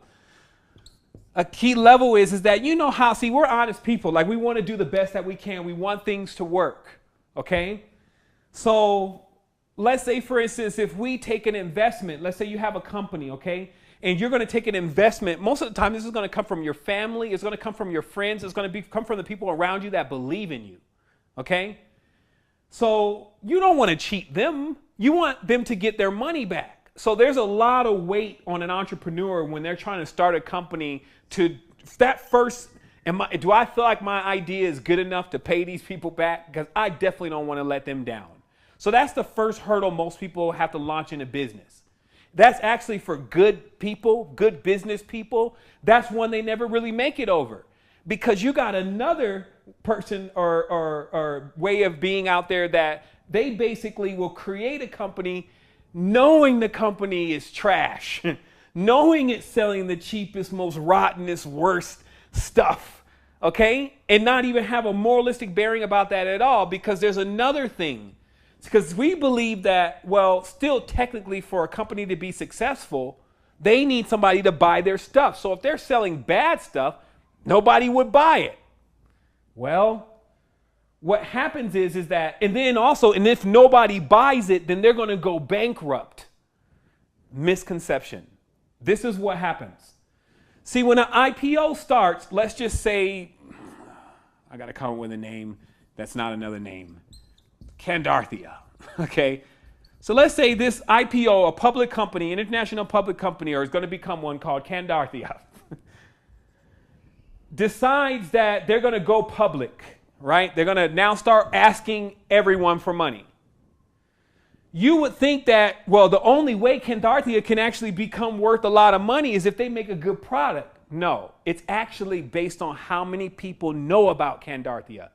It's based on the marketing that's done. There's people that they use different techniques. So that was like, let's make a craze for it, then say it's not available anymore, then bring it back. Then they go through whole processes of how they know they're going to launch something. The core of its fundamentals of what it doesn't even matter.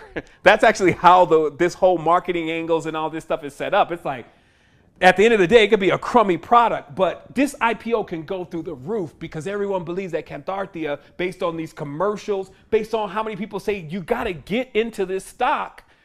And that's what's driving up this value. Okay, now this means that the money that was initially invested into Candarthia, when the people that know business invested it, they knew they were never going to get that money back. Okay, meaning that when they gave 100,000, 200,000 or whatever into that company, a real investor knows technically you're never going to get your money back like that. Like they're going to start selling a lot of things and you're going to see the money. You're going to get your money back if they're capable of selling who they are to the rest of everybody else, and they want in too, because that's going to drive the price of what you have up. And this is called holding. So that's how they have a portfolio. You have shares, and you're holding all these shares because you're trusting that there's going to be more punched into the company to make it more lucrative, make it more valuable.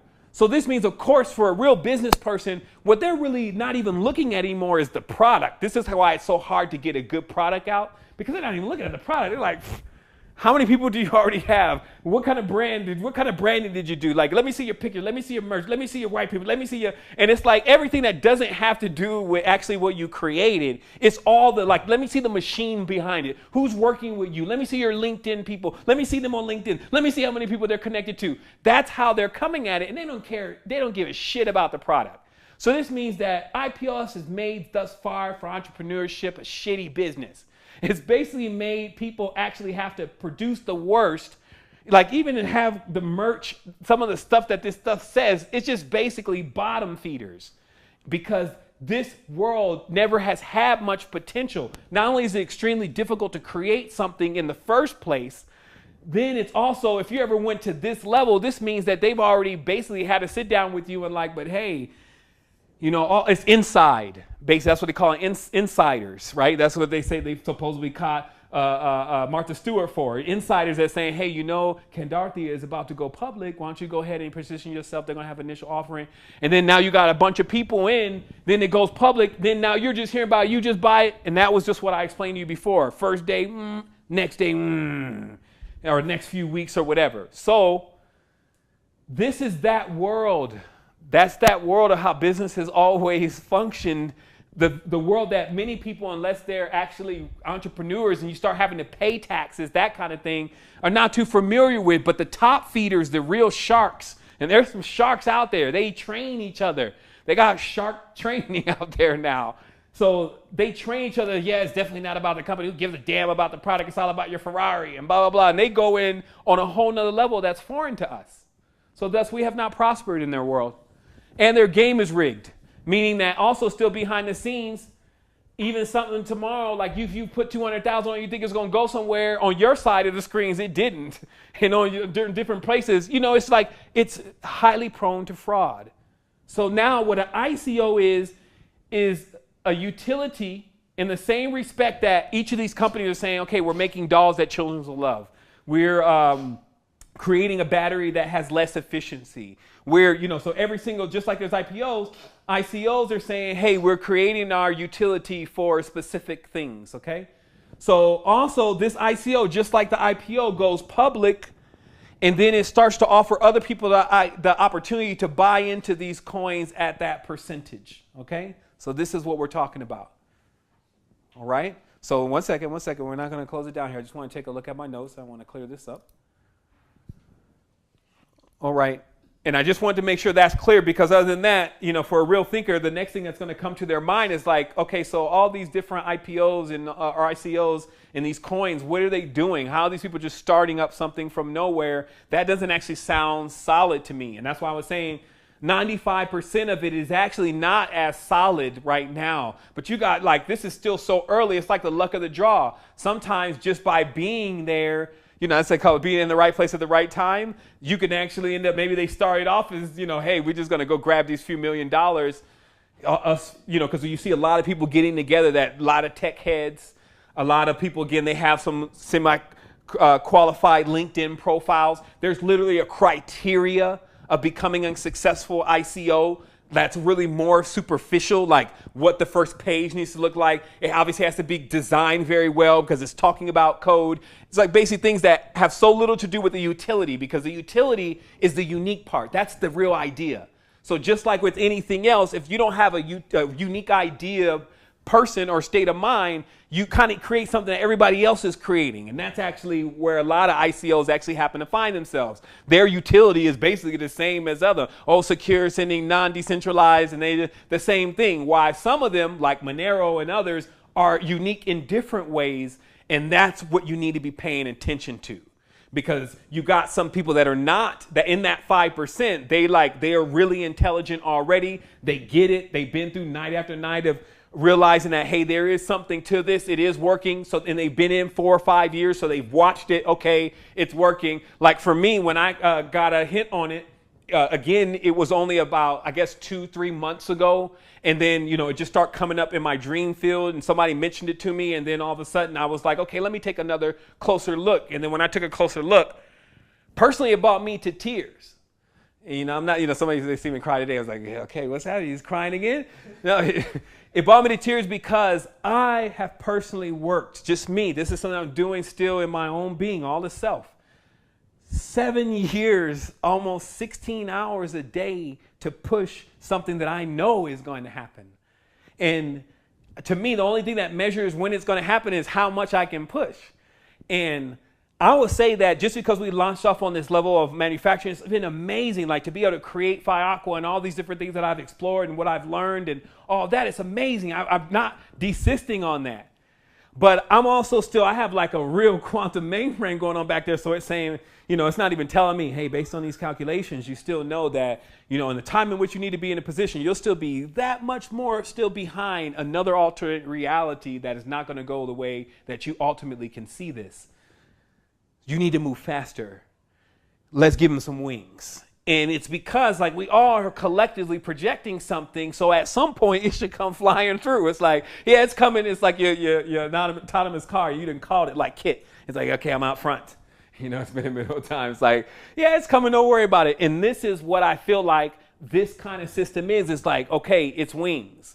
Because now you don't got to like go to China. Like I was saying earlier, international banking. Now you're in China trying to set something up. It's just you. You're coming in there. They're looking at you weird. You're 6 foot towering over everybody. It doesn't connect. You see what I mean? So the thing is that now this is removed. No one can come into this thing. And like I'm even still a novice at the level that I'm at. I'm just absorbing it rapidly. But no one can come into this just because they came from somewhere else to now profess to know like so much about it, like a George Soros or somebody that actually has a lot of power in the fake matrix. But then coming into this, it's like your cred comes from a whole different thing. Your cred comes from the uniqueness of the utility that you can create. Your cred comes from true trust, because trust actually creates what? God. It basically creates what we can anchor to. It's like, okay, this one's stable. This is what we did with Earth. It's like I can plant seeds here. It's stable enough. It looks like it's the earthquakes every now and then, but looks like enough to where we can grow something. Like we got to think about the beginning of this, about what we agreed to be doing here and what this is all about, because all that draws nigh. Meaning that it is a really reap what you sow. You plant it out in the field during the day, which is like the beginning of the new moon. Already grumpy, you start off, and then all of what you're now reaping from that point, then full moon, you're going to reap your harvest. It's like it's guaranteed. It doesn't run on the same mechanics as this faithless system that they got going on of false trust in a God that we don't know. So this is what also you can start an ICO. We're going to talk here and get deep into this about getting involved. But just directly, once you understand utility, if you're hearing it from me, like I'm not going to tell you to go and start some crap, like not as a reflection of who we are. Do your research, start reading. I'm going to show you some websites. You could check the stats of every ICO launching out. You can read what is their utility, so you even get an idea of what the hell is a utility on a blockchain. But also realize that this is not too far from where you're at as far as understanding. So for a moment, you'll be like, man, I don't know, but then start thinking, well, I always wanted to be the bank. Like, I am Paymaster. I said if I ever rap, I'm going to call myself Paymaster. Don't take my name, but Paymaster will be there. Like ATM just throwing out cryptocurrency. So here we go. Let's go to this now. And we're going to look deep into it. Now that you understand ICOs, what you're looking at first, and let me do this in my methodical order in which I wrote it down. So what you're looking at first, and let me go here, and we're going to go to our great site, Bittrex. It will take you some time to get signed up for, but you'll be able to. So let me see something real quick.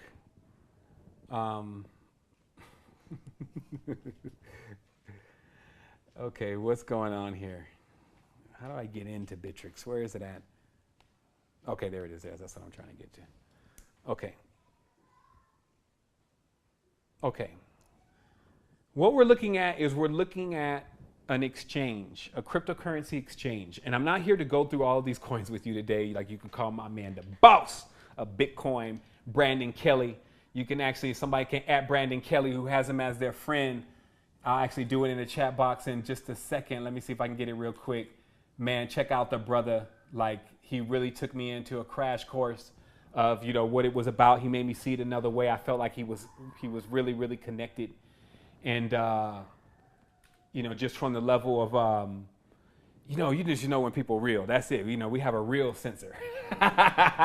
So, I linked up with the brother. He really gave it to me from every single angle. And I sat with him as far as on the consultation. He's got some stuff on his site, super inexpensive, just to get yourself, aware of what kind of coins are moving in what direction. You can also do, again, a consultation with him. And then he's got this method that he's using called the boss method, because he's the Cristo of cryptocurrency. I love the way he says it. And basically this method is watching these markets like the Fibonacci sequence, because these are real people. This is not a machine. Like, this is not, see, like when you got these shareholders in stocks, you don't know where that stuff is. It's been traded and flipped over and all this. This is somebody's wallet of what they have. So you buy the amount that's in that wallet. This is as you go deeper into this site. When you go in and buy coins, you'll be actually buying them out of somebody's wallet. Still, just imagine you got that kind of transparency. And then because we're real people, you'll watch the market move. And that's what Brandon is saying is about the market really moves based on how people move with their energy and what they think is going on.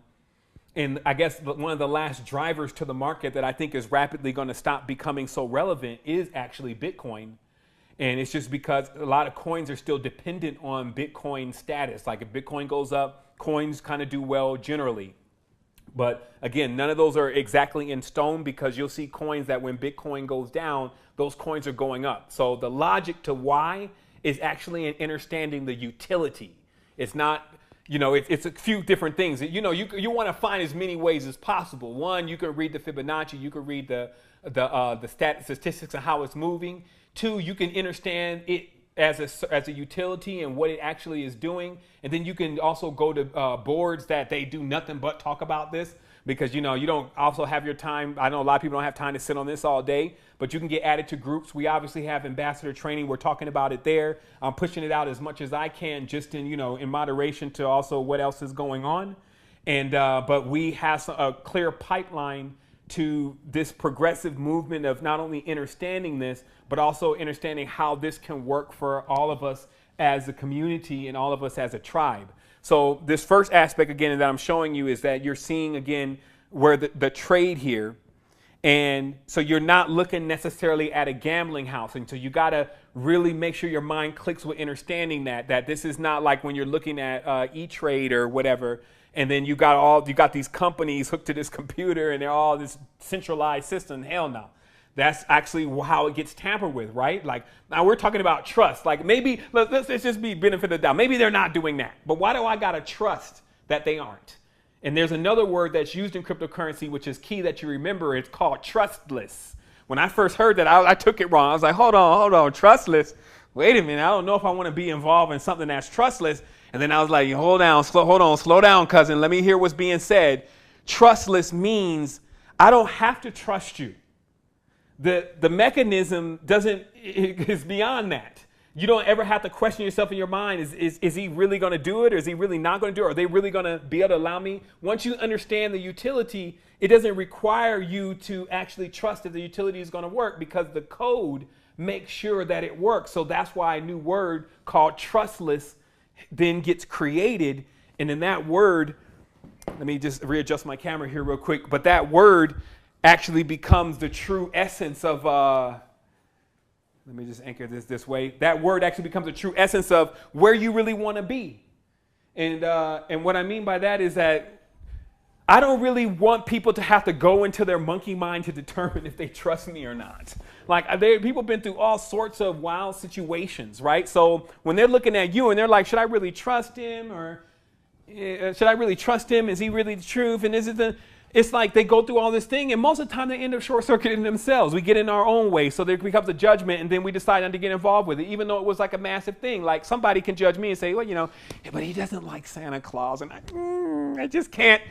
Anyone who doesn't like Santa Claus must be evil. So then and if he's talking about cryptocurrency, then cryptocurrency is evil. So this is kind of like the association that the monkey mind seems to make with its fuzzy logic of how it's putting together that it knows everything already, and that it's really, that's what I say. You got to make a sober estimate of yourself every day, so you don't imagine you're more than who you really are, or else you forfeit your own recovery, right? And then on top of that, an alcoholic, if you want the road to recovery, you got to say that you're drunk. If you don't want to admit that, hey, maybe you've been caught with your pants down. Maybe you've been hypnotized a little bit. Maybe you think things are one way and they're really not. Maybe you need to reanalyze the entire thing that you think you are, get rid of it after which you have to defeat it, and then go ahead and go on to your next thing and fly into your new spatial, because that's what you would really be doing, and it's already there. So understand it from this way. Let's keep going. Getting into that new spatial, you still got to catch the bridge though, right? And that bridge is what? Money. A whole lot of spending money to do it right, child. It is a serious thing. Like at the end of the day, these organics are expensive. So even like trying to eat right and all this stuff, it's just like, okay, in a declining economy, you almost have to like basically go to whatever it is. We go to whatever it is that you're actually doing. Basically, it's like, you know, that's what it is. So anyway, this next level of this, and let me just take a drink here, a sip, is to understand that this is not a gambling house. Okay, so if you do your research, you're in. If you want to get a little bit more risky, you're on your own. That's not what Uncle Stephen said, you know, but there is some bona fide, what we call the dream team. And if you already got your ear to the ground, you understand your utilities, you know, a little bit of money, $100 here, $100 there, you know, you want to do it anyway. You mean that you want to actually feel like you're now doing what you know you're supposed to be doing, investing, like not just letting it either sit there or you just spending it all on the next fix, the next gadget fix they come out with. You know, iPhone 900. So this is the thing. It's like you can watch the money go there and then it will start to build. But also remember, if it just stays where it is when you first buy it, that's good enough because you're just simply moving your money out of the hands of the crypt keeper, right? And you're releasing it into the hands of you're now the bank. It's like, okay, I can hold my own now. I can hold my money. We can move it over here so that you're not looking at it and doing all your weird stuff with it. So here's the next thing. And remember, it's not also just about your profits and things. It's also building a new level of consciousness that's possible, right? So even if I buy 10 coins of something cheap, I'm still ultimately investing in the sovereignty of the current flowing through my world. So the more that I have over in one world that actually has some responsibility and less leakage, because that's what we talked about before on how the monetary karma, which is like, well, what did the boss do with the money before he gave it to you? You know what I mean? Like just, you know, all of that extra holding with that currency, right? So this is the chance to also vacuum all of that out of the dimension.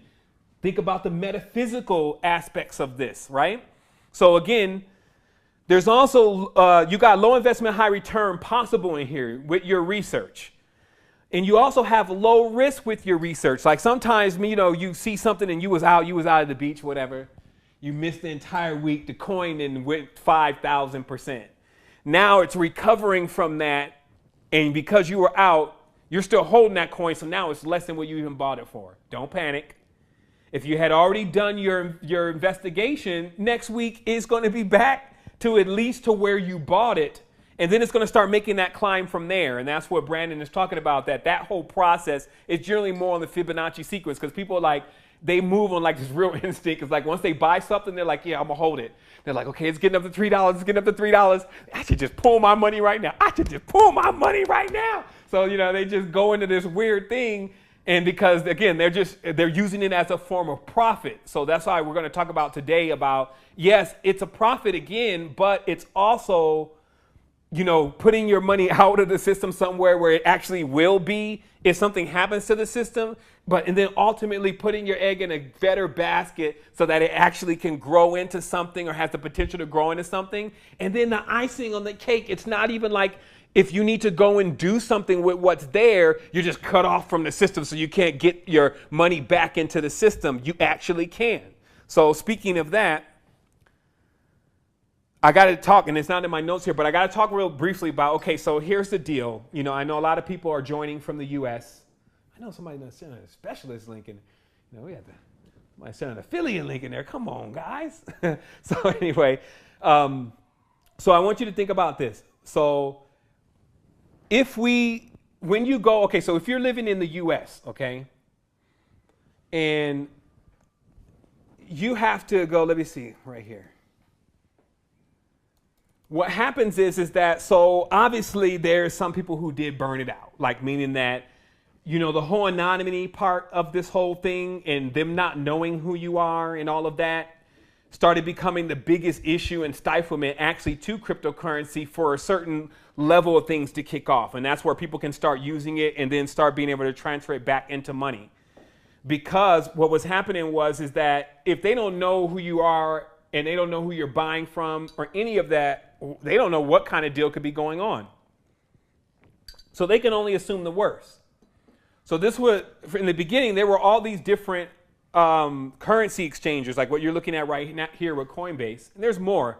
Essentially, there's more availability for people who are outside the U.S. or saying they're outside the U.S., et cetera, for getting into different markets. But what happened is that there became like this free-for-all, basically. And in this free-for-all, there was literally lots of exchangers and digital currency exchanges that were just starting up overnight. And this is how people started getting hacked, because obviously if you're going through an exchange and you're using a crypto wallet, long story short, there's a potential to get hacked if the site's not doing its proper security. So this became like a big thing, is that, another way to implement a little bit more control over everything so that everything's not super transparent, especially when things are coming from fiat, like as far as who's making that transaction. They started regulating other sites. And so they pretty much got it down into the internet to where if you're in the US, or you just want to say that you're in the US, you have to use something like Coinbase at first to get your fiat into cryptocurrency. Now, let me be very clear here, okay? This also depends on how much you're planning on trading in the first place. You're going to trade $500, you can go and get a $500 money order. And actually, there's some traders out there that will take that money order receipt, or you can send it to them and they will give you current, put into a wallet for you. Okay. So that's like if you just wanted to come in all the way completely. See, right now, there's no regulation. So you're not doing something illegal. We're not showing someone something to do illegal here. We're just putting them way up on game before there's any regulations. The biggest regulation that they've had is that Coinbase, through one means or another, where it was buying out other exchanges, trying to levy certain requirements to other exchanges, like basically snitching on other exchanges, saying, hey, they don't have blah, blah, blah, blah certification, so it should be known that they don't have that, so people know that their money is vulnerable, XYZ. So at the end of the day, Coinbase, who's also GDAX, and probably a few other people, probably Poloniex, but they end up buying up all of the exchanges to get fiat currency generally from a person living in the United States, also wanting to connect their Bank America account and all that kind of stuff, into being able to buy cryptocurrency. That's Coinbase. Coinbase also has an app. Coinbase only really sells, not only really, but Coinbase only sells 3 coins: Bitcoin, Litecoin, and Ethereum, right? And so those are like, again, legacy coins. So with those coins, you can go and buy any other coin. But when you want to go and buy those coins, you actually got to go and buy those coins from another exchange that's broader, like Bittrex. Right? So Bittrex has all these different coins on the market, and these are all wallets. So this is a bigger market to buy coins from, and this is what you're definitely going to need if you want to invest in some new coin that's coming out, or some of the coins that are obviously not on Bittrex. Okay, so that's that. So this is one part of this. You can actually start to buy coins, monitor that whole thing. That's one way. So you basically become some kind of crypto trader. Okay. That sounds crazy, but anyway, that's the term. So what happens is, now there's another level to this, that you can go into mining, right? So how this structure is set up basically is it's set up just like the old times of kind of thinking about how gold worked, okay? So gold need to be mined. The gold is then taken to the bank. It's exchanged for something that has value, mainly fiat. And the miner keeps moving from there. So there's a part of mining, or there's a part of this process of exchange that requires mining. I'm still getting deeper into all of what's being done through the mining, but to make it easy on your understanding, you could say it's also connected to the transactions that are being processed, how fast those transactions can be processed. And because they're using a code, it takes some time for the computer overall power to transact this code, to basically update all the ledgers, etc. So what powers that to happen, or part of that, is mining. So you're basically getting paid to make sure these transactions go through on certain levels. You can kind of understand it like that, okay?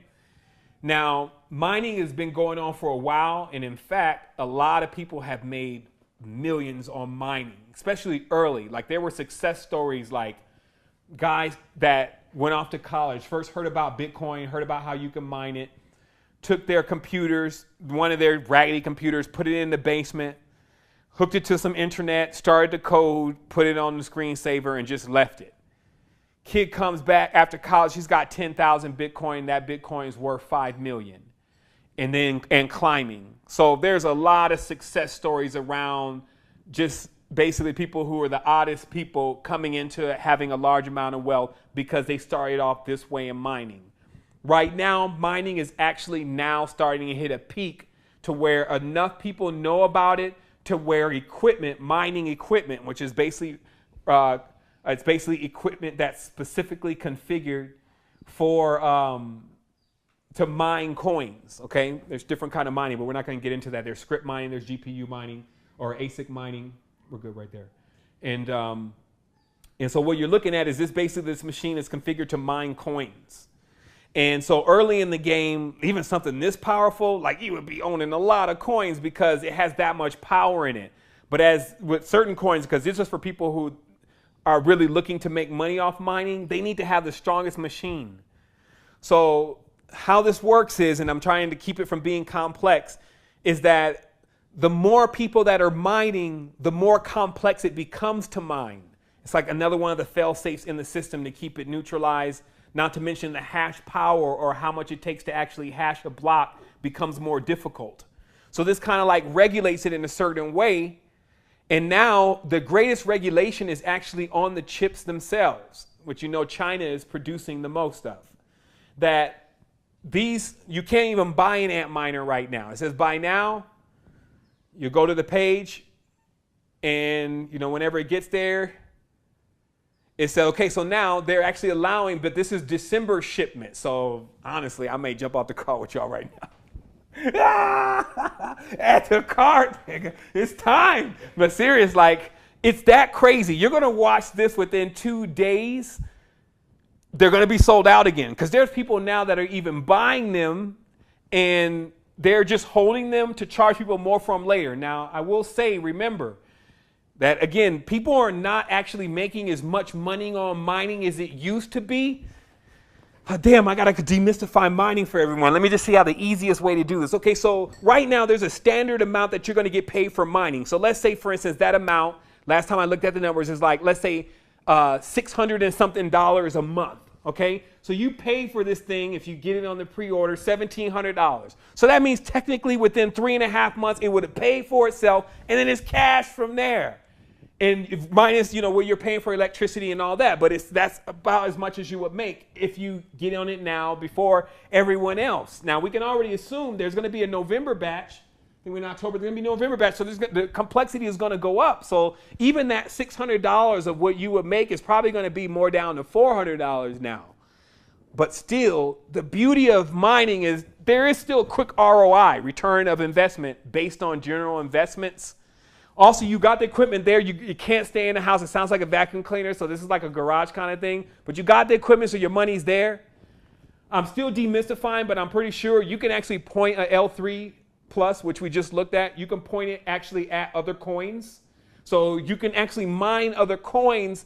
And if you kind of wanted a way to, like, instead of just keep buying coins, even though they're rather cheap, but keep buying coins, you just want to, like, have this endless coin making thing. This is what this is. And so you can actually, and I'm still digging a little bit deeper into this because I've had now a conflicting salesperson, and that's why, you know, I'm not sure if what they're saying is true because I've seen edgewise, but a conflicting salesperson is saying that an L3 Antminer can actually only mine one script, mainly Litecoin or something like that. But I've actually seen where some guy was saying that any script miner, which is what this is, can mine all script coins. And so there's still a little haziness in there, but there's also just direct script miners that can mine coins. So just to demystify the whole thing, this is how, this site right here is the hottest thing going right now, period, on the internet. Like I said, when I get off this phone, I'm going to jump in because what happens is in about whenever it runs out, that it's going to say no more, but then you're going to see a lot pop up on eBay. And they're going to start off probably around $2,600. All the way to $5,000. There was even some guys just paying $5,000 for them. Some kid that's like, Dad, we're going to be miners again. And it's like, well, son, when's the ROI? 12 months? Do it. And it's like, because normally they're coming from a world you get 5% weird, like shiesty numbers, right? So this is a hot thing. Mining is hot. This is not the only way to mine, though. From what I've seen, because, you know, I'm not personally in watching a lot of videos. Yeah, exactly. I'm watching a lot of videos. you can actually, there's companies like, I think it's BitConnect. Okay, so like BitConnect and Genesis Mining. And what these companies are initially basically designed on is the idea that instead of like doing the mining from your house and being responsible for the electricity, the consistent internet and all those kind of things, that you can hire a company to, like, you could buy a block of like hypothetical equipment, right? That they will basically lease to you with a contract, and then you will make everything that rig mines. And then they also have like some incentives, like if you get other people to join up underneath you and all this kind of thing. Now, BitConnect seems at this point so solid because people are really already using it.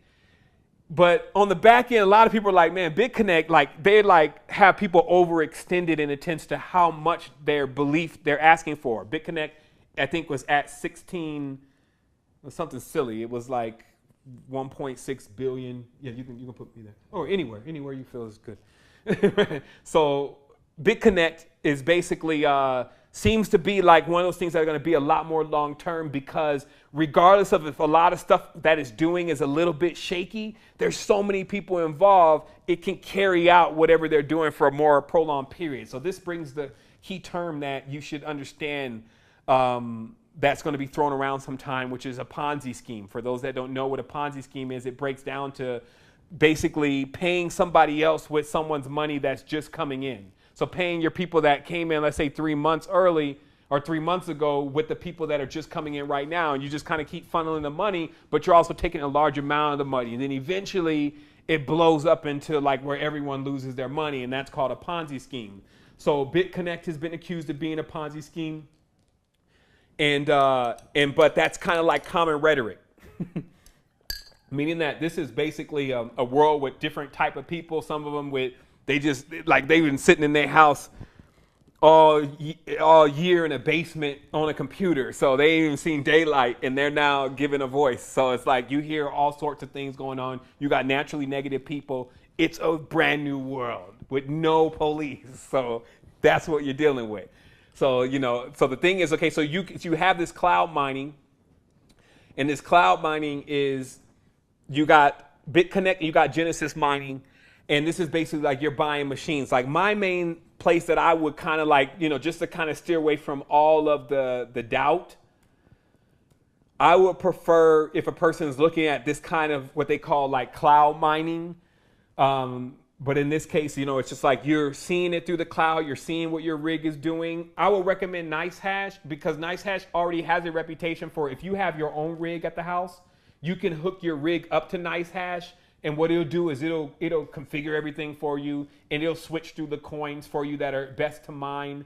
So NiceHash is like the main site for that. And now it seems like NiceHash has started now offering for people to come in and buy parts of it, or parts of equipment, mining equipment in this case. So this is one of the things that you can actually look into, and that's another level of it. So you have, I'm just explaining every single route here. So you got your ant miners, you got, which we just talked about, you got your online cloud mining, you got, we're going to need to get into 2 different types of mining. We don't have to talk about that right now, but you have ability to mine. Okay, so, and also you have the ability to mine. Once you get a rig, you have the ability to mine pretty much any coin. Once you get on Bittrex, you have the ability to buy pretty much any coin. So the reason why I always say, because, sometimes it's like looking at the miner, it's like the miner is obviously a no-brainer. But see, in certain tenses, if you already have some cash rolling through, you already have some capital coming through, you can switch that. And you don't have time to be like trying to managing a mining rig, which is still not super intense, but you just don't want to deal with it all together. You live in an apartment. You can still, basically, it's only a little bit of your money to actually invest in some of the most best bets in the coin world right now. So if a person says, so that's what I'm saying. You got to weigh it against that. You got to, like, if I got extra $1,000, $2,000 coming in every month anyway, or $10,000 or $20,000. If you want to start a mining operation, it's still going to be beneficial. You may be an investor, throw $20,000 in a mining operation, get all your money back in 4 months, and then you're making a profit. Also, remember the next push to this is you can, let's say it could be making $600 a month now as it's quoted or stated, But if it starts rising up the coin, that $600 and that ROI becomes drastically less. So this is something massive to realize. So last but not least here, because we're at the end, you got one more way, and this is not something that actually somebody told me about, or nobody told me about until just recently, and that was my great friend Dens in London. And what he brought up was also there is another way, and it's called master nodes. This is for the person who also has really some capital to throw around in it. Thinks mining is a little risky or noisy, and also doesn't like, the whole day crypto trading thing. You can actually buy what's called a master node. So just to make this very simple, what it basically is you're buying enough coin for you to be actually relevant. So meaning, let's say BitCloud is right here, right? So BitCloud says that if you buy 10,000 coins, you will have one master node. And that master node, they're selling that node for $6,405 right now.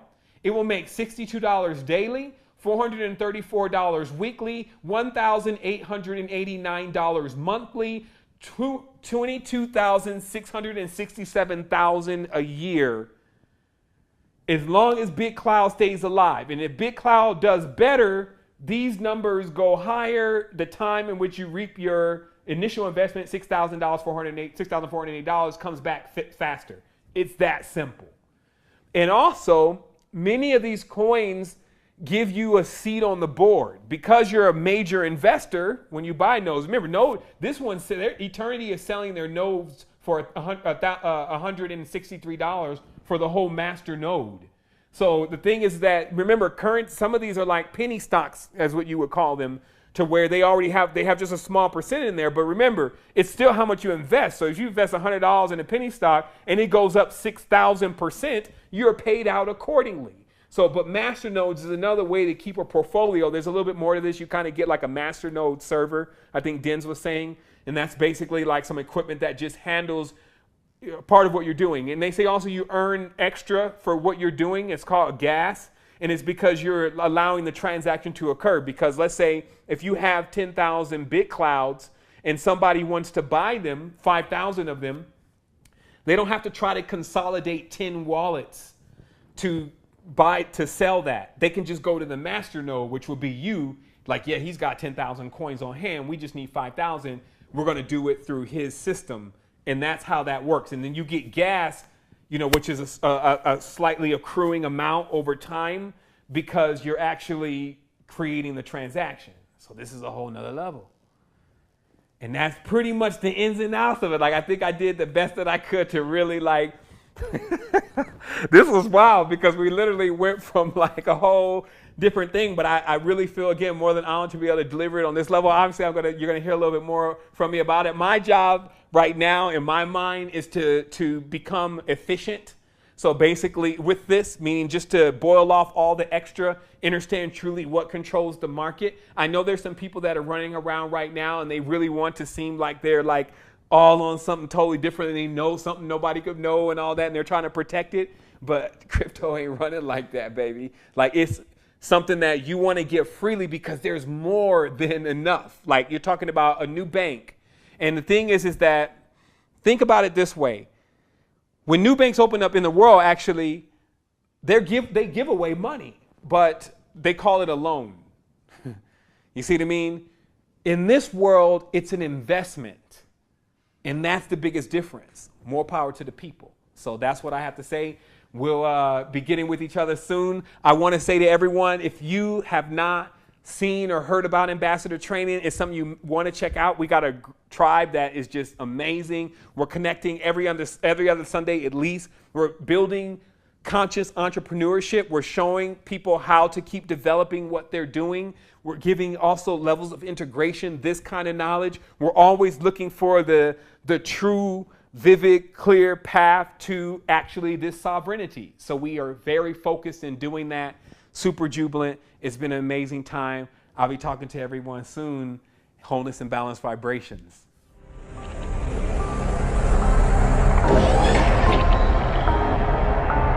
Ladies and gentlemen, welcome to the next generation of science. Is that any way in which one's mind can be